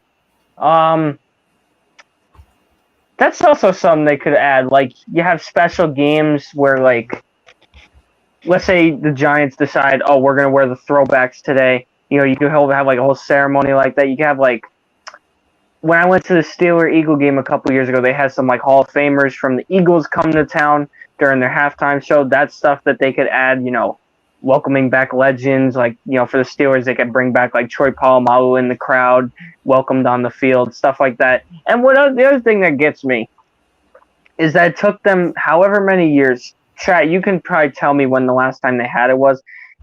It took them years to get the flyover back and to get the American flag back on the field. Did you guys notice that, Alex and Luca? No. Yeah. Well, I mean, now I They know. they brought back the flyovers and the American flag and stuff for the pregame. That's something. That's another thing that should have been in the game years ago. Oh, this is a funny tweet. I gotta pull it up. It's funny. Created jersey would be I like that.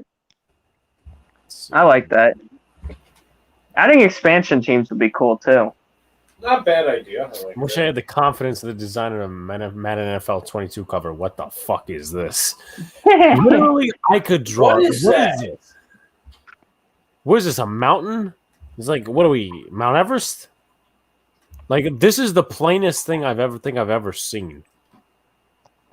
It's You know what? I have a great idea, and I think you guys will definitely love it. I think that we should have Eric Rayweather on the channel. Alex, please kick yourself from the stream as you are no longer welcome by me or Luca. He already did. I'm back. TD, yes, that is real. Alex, that was real, correct? Which one? That cover. Oh no, that was real. Yeah. I've seen that before. I just wanted to make sure. Yeah. Proper Hall of Fame show. That'd be cool if they added Hall of Fame weekend. I would like that. And they add the Hall of Fame game to the schedule. Well, yeah, That's of course. something. Eric Rayweather loves what Madden is doing. He's basically It's funded. up to them. He's basically funded by Madden the way Luca and Sean are funded by the Titans. Oh, Jesus. Yeah. Next. You can always My get in Lord. cereal. No, I'm kidding. I mean, again, chat. You can discuss anything else you want in the chat. It doesn't. I know we're talking Madden right here, but if you guys got questions about literally anything else, whether it's baseball, football, Oh no! chips, food, No! Whatever. Someone said on Twitter, and I'm looking through comments. Madden has some nice camera angles for the next gen stats. yeah, when cameramen are looking this way when the field's over here, I mean, you gotta get the fans once in a while, like. friggin' cameramen are probably being perverts over there, not even looking at the field.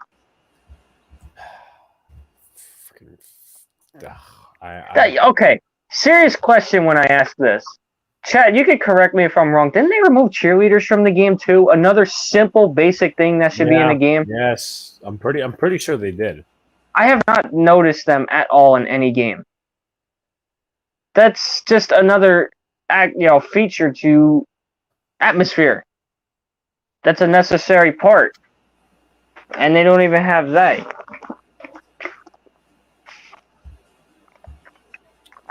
I don't know. Here's a New York sports update. I know we're not hockey fans, but the Islanders lost Game 5 by a score of 8-0. What's it? Oh my God! What's the series?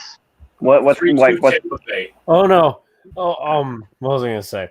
A pre-draft interview to see if you put the cereal in first or if you're a lunatic. That's funny. A pre-draft interview to see if you put 8-0. Yeah, I know that's crazy. What was I gonna say? So I'm looking Yeah, on. neither do the Steelers. We don't either. As soon as the Steelers dropped theirs, they won 6 Super Bowls. So I don't think we're ever bringing them back. What was I gonna say? Okay. Hell, was I gonna say? So I'm looking under this Madden thing, the EA coming out with this like Michael Thomas overall bullshit, and someone comments, "Why in the blue hell are UL packs still 160K a piece, probably for like coins and shit? This is thievery. Lower those some bitches. I don't even. That's not even English. Yeah. I'll be honest. If you actually put money, buying the game is one thing. If you're spending money on Madden Ultimate Team, you're the problem. You're the problem. If you do that, and if that's how you enjoy the game, go ahead. By all means, have a blast. but just know you're the reason franchise doesn't get updated. Gameplay is a joke. The game itself is a joke. Because why do I need a good presentation when I'm just playing a challenge that'll take me 5 minutes to do? Someone replied to that guy and said, if you can't afford $160K a pack of latent mud, you're just terrible at the game. I have 18 million plus coins that I can't even spend on. How do you have 18 million coins? This is why the game's garbage. Garbage. It's almost more. There's almost more than their net worth. Oh my god! Man, How? How can you invest that much time in Ultimate Team? How? What's so exciting about Ultimate Team? Someone also commented, "Give PC the next gen version." Playing Madden on the fucking computer. Yeah. I would rather play it on computer. We should mod that. Justify paying for Ultimate Team. I can't justify it either. I mean, you must not have a life. I can't either. The only way I can truly defend people for getting Madden as a whole, and I'll admit to it, I buy the game because I don't know, I can't live without a football game. TD, that's one of science's questions that they just cannot answer. PC, I'd be all for buying Madden because you can mod that stuff. Oh my god, Alex! You read another comment again, I'm gonna have this podcast on Twitter. Follow Max Kellerman.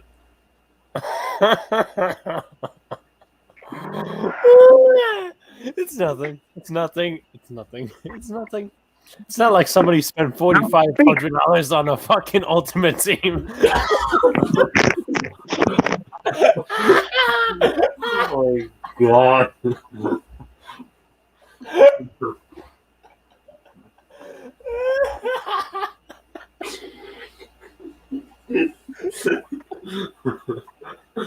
This is so sad. Oh man. Why did the NFL extend the contract to EA? Probably because they have lots of money and they give those money to players. Give me a reason to not hit myself in the face right now.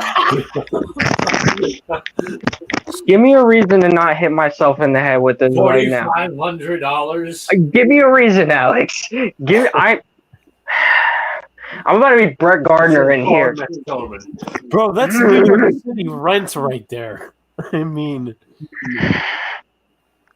it's a metal bat, but I want to snap it on my leg right now.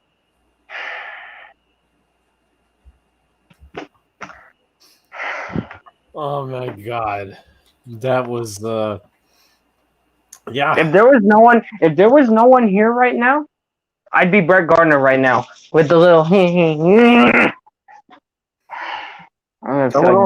Someone also, this is less stupid, but it's stupid. Someone also questioned why Lamar Jackson's not a 99.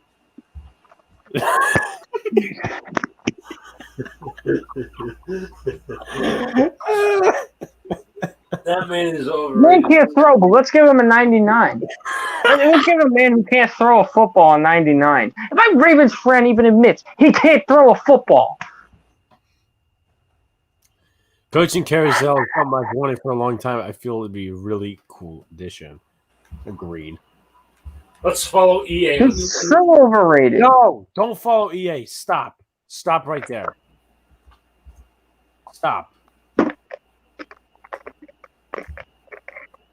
What if I do? You're banned from the show. Yeah. We'll give him a 1 week suspension. We'll give him a 1 week suspension. Oh, here you go. EA Play tweeted, I didn't follow them. I'm just looking at their feed. Prepare yourself for the next generation on the gridiron with Madden 22, available with early access for EA Play on August 12th. Get more game with a launch welcome pack in Madden Ultimate Team.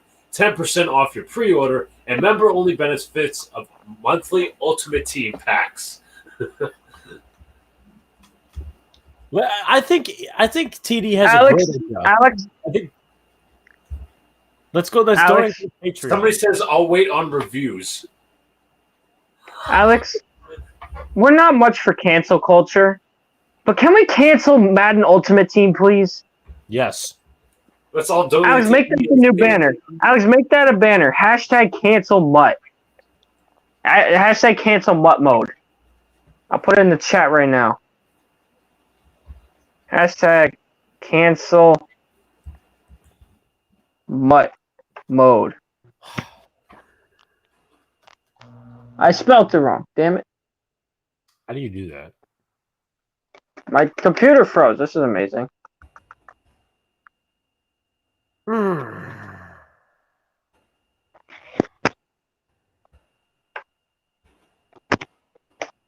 Cancel Mutt mode. I'm sorry. This is such a different topic. Get rid of the face of the franchise. I agree, TD. Yeah. Someone said that. Oh my God! Hold on a second. You ready for this? No. What they're advertising? The Making Madden podcast, where it goes behind the scenes, showcasing the decisions behind making the game. That's full of shit because they're not explaining. It's available on Apple, Spotify, Stitcher, and TuneIn. Okay, I had to remove him after that. Why? I'm sorry. You knowingly deserve that kick. Apparently, Luke Voigt should be an all-star. Apparently. Yeah, for maybe in AAA. Somebody asked a good point on Twitter. Did y'all remember to add the option of playing with historic teams? You know, Warren Sapp Buccaneers, Terrell Davis Broncos, Kurt Warner Rams. Mm-hmm.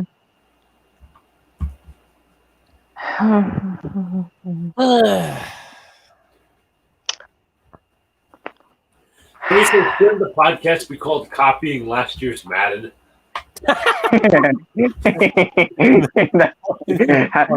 how to copy and paste Madden. I like that. That's funny. No, that's funny. Pretty funny. Oh man, they're offering PS5 codes. You surprised? Who's got a PS5? You're like 5 people. Even the people I know that have PS5 say it's not even worth it because they got A, no one to play with, and B, there ain't no games. Isn't it without disc?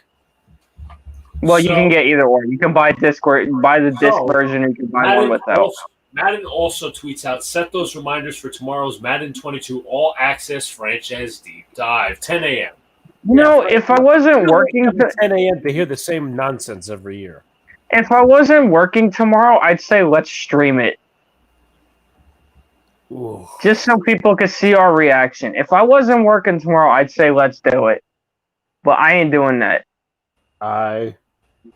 Somebody brought up a good point. How about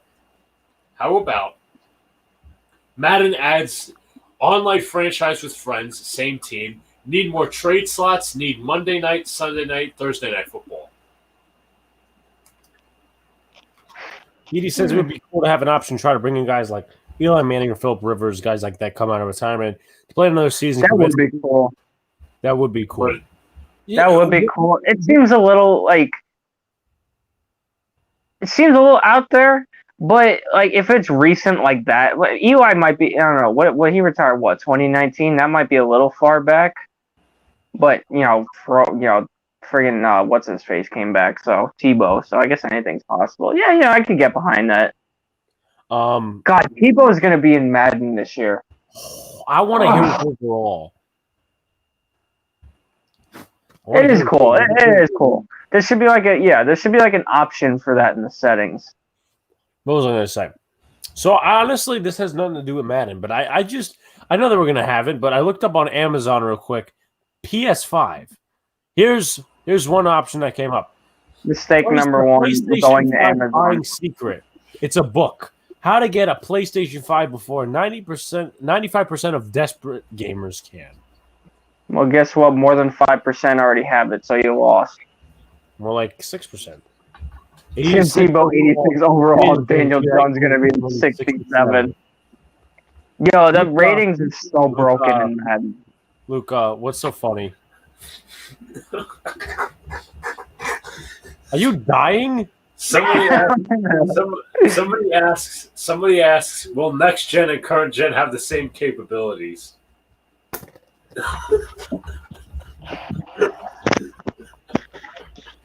I'm going to do it. I'm going to do it. I'm going to break this thing. I will break this phone. I will break this computer. I will break Alex's head if I have to, because it's Alex, and Alex is worthy of that. I like your No. Somebody says, no, next gen seems to have the home field advantage, current gen doesn't. Home field advantage. What?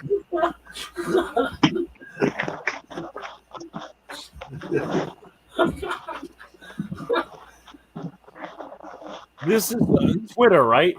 Yes. Delete Twitter. I mean, I could share the screen. No. Delete Twitter. No. Oh. Somebody said Madden 22 is fire.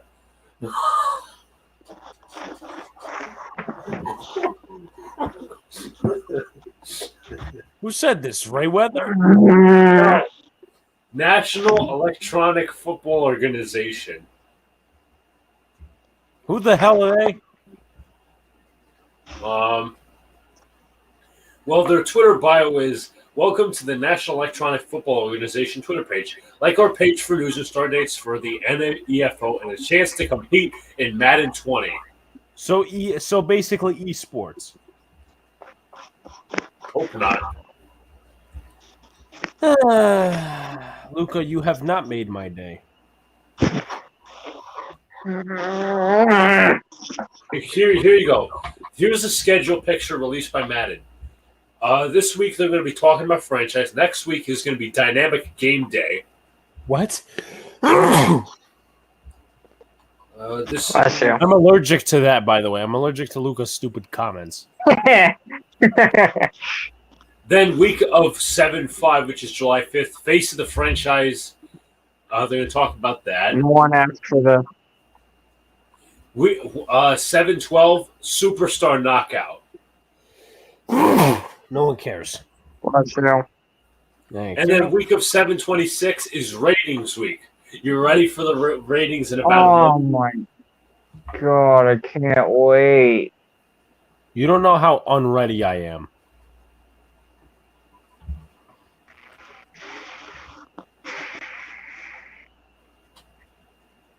You're making me allergic to this. You understand that, right, Luca?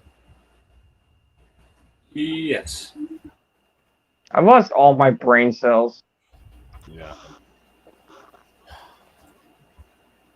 You officially want to call it a close on this topic? Maybe. We've been at this one for a while now. Chat, if you have anything else regarding to Madden, please comment. Do we have any other topics we really got to get to? Also, why does Madden call it player of the game and not Super Bowl MVP? Point made. Because they're not creative enough. Creative enough to come with the basic stuff. So I think at this point we'll just accept a couple of questions and then we'll slowly sign off.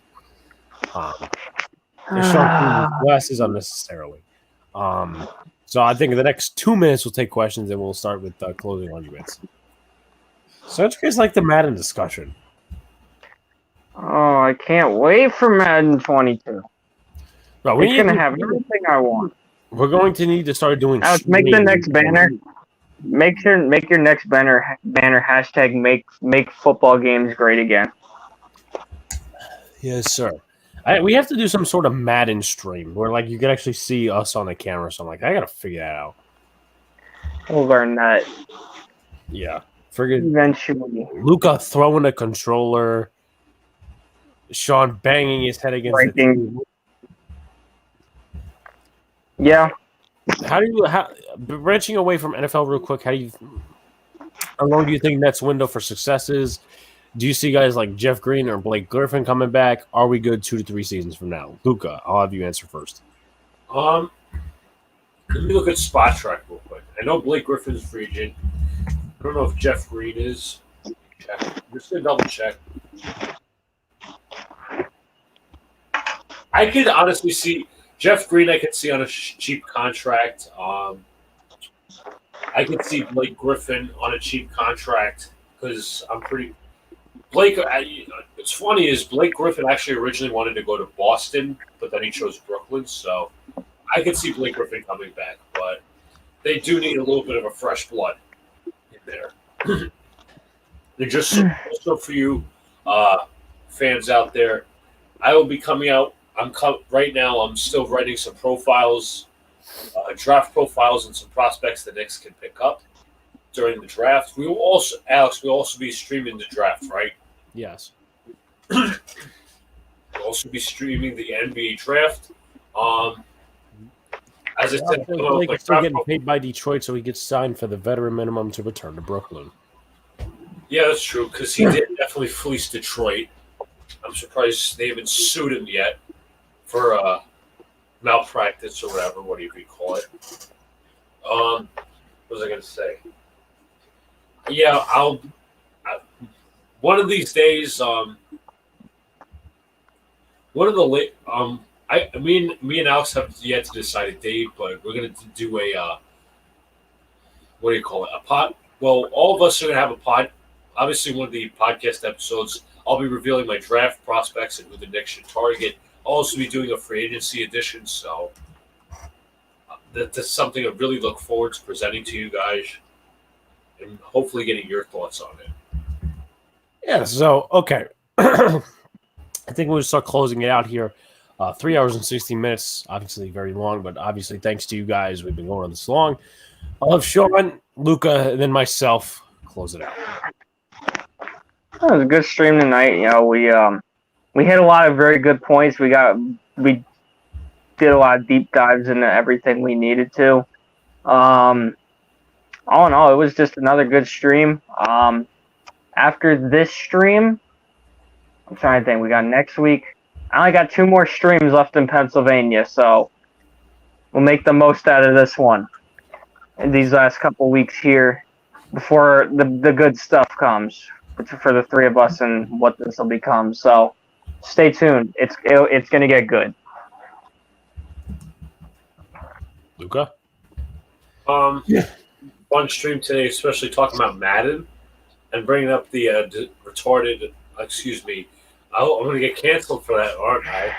The stupid comments and just having fun losing some brain cells. Thanks fun to you. Talking NBA, MLB. Okay, so I'll close it out here. Obviously, Sean kind of brung up that he's got 2 more streams in Pennsylvania. We're going to try to get some Boys in the Big Apple streams, actually all 3 of us, at some point in the game where it's all of us down here with mics. You're saying? Oh, when are we going to plan? We got to talk about guests after the show, like what we can do. Obviously, we'll talk about guests and stuff like that. There's a couple of people we were thinking of bringing on and see what happens like that. Memory stream, I'll announce it in a couple of weeks or whenever because we have to still decide a date for that. That's going to be a fun one. Favorite stream? I think I got an idea. Okay. Favorite stream, that's also going to be another one that Sean brought up. I think it was last week. That's also a good idea. And once again, like Sean said last week, football season, we like all sports, but when football season is going to come around, we got 3 different teams to root for. It's going to be very interesting. Trash talk. 3 different teams on 3 completely different paths. Yeah. So it's all with one goal in mind. Obviously, we'll try to get maybe a Yankee game or 2 within the next couple of weeks, calling it wise, doing whatever. I'll try to do it myself once again. Like I announced earlier, I'm probably going to try to get a vlog in on Thursday because that is when I'm returning to the stadium, so you guys get to see kind of the life behind it. More content throughout the week. I'm going to try to get it mostly every day, if not every 2 days or whatever. because I do want to get back here now that, school's kind of free for me and I'm not necessarily confined to a schedule. But with that being said, guys, if you haven't already, comment, and subscribe, turn on that notification button so you get notified when a live stream pops or a video drops. Peace out, everybody. Have a good night. Stay cool and see you later. Good night, guys.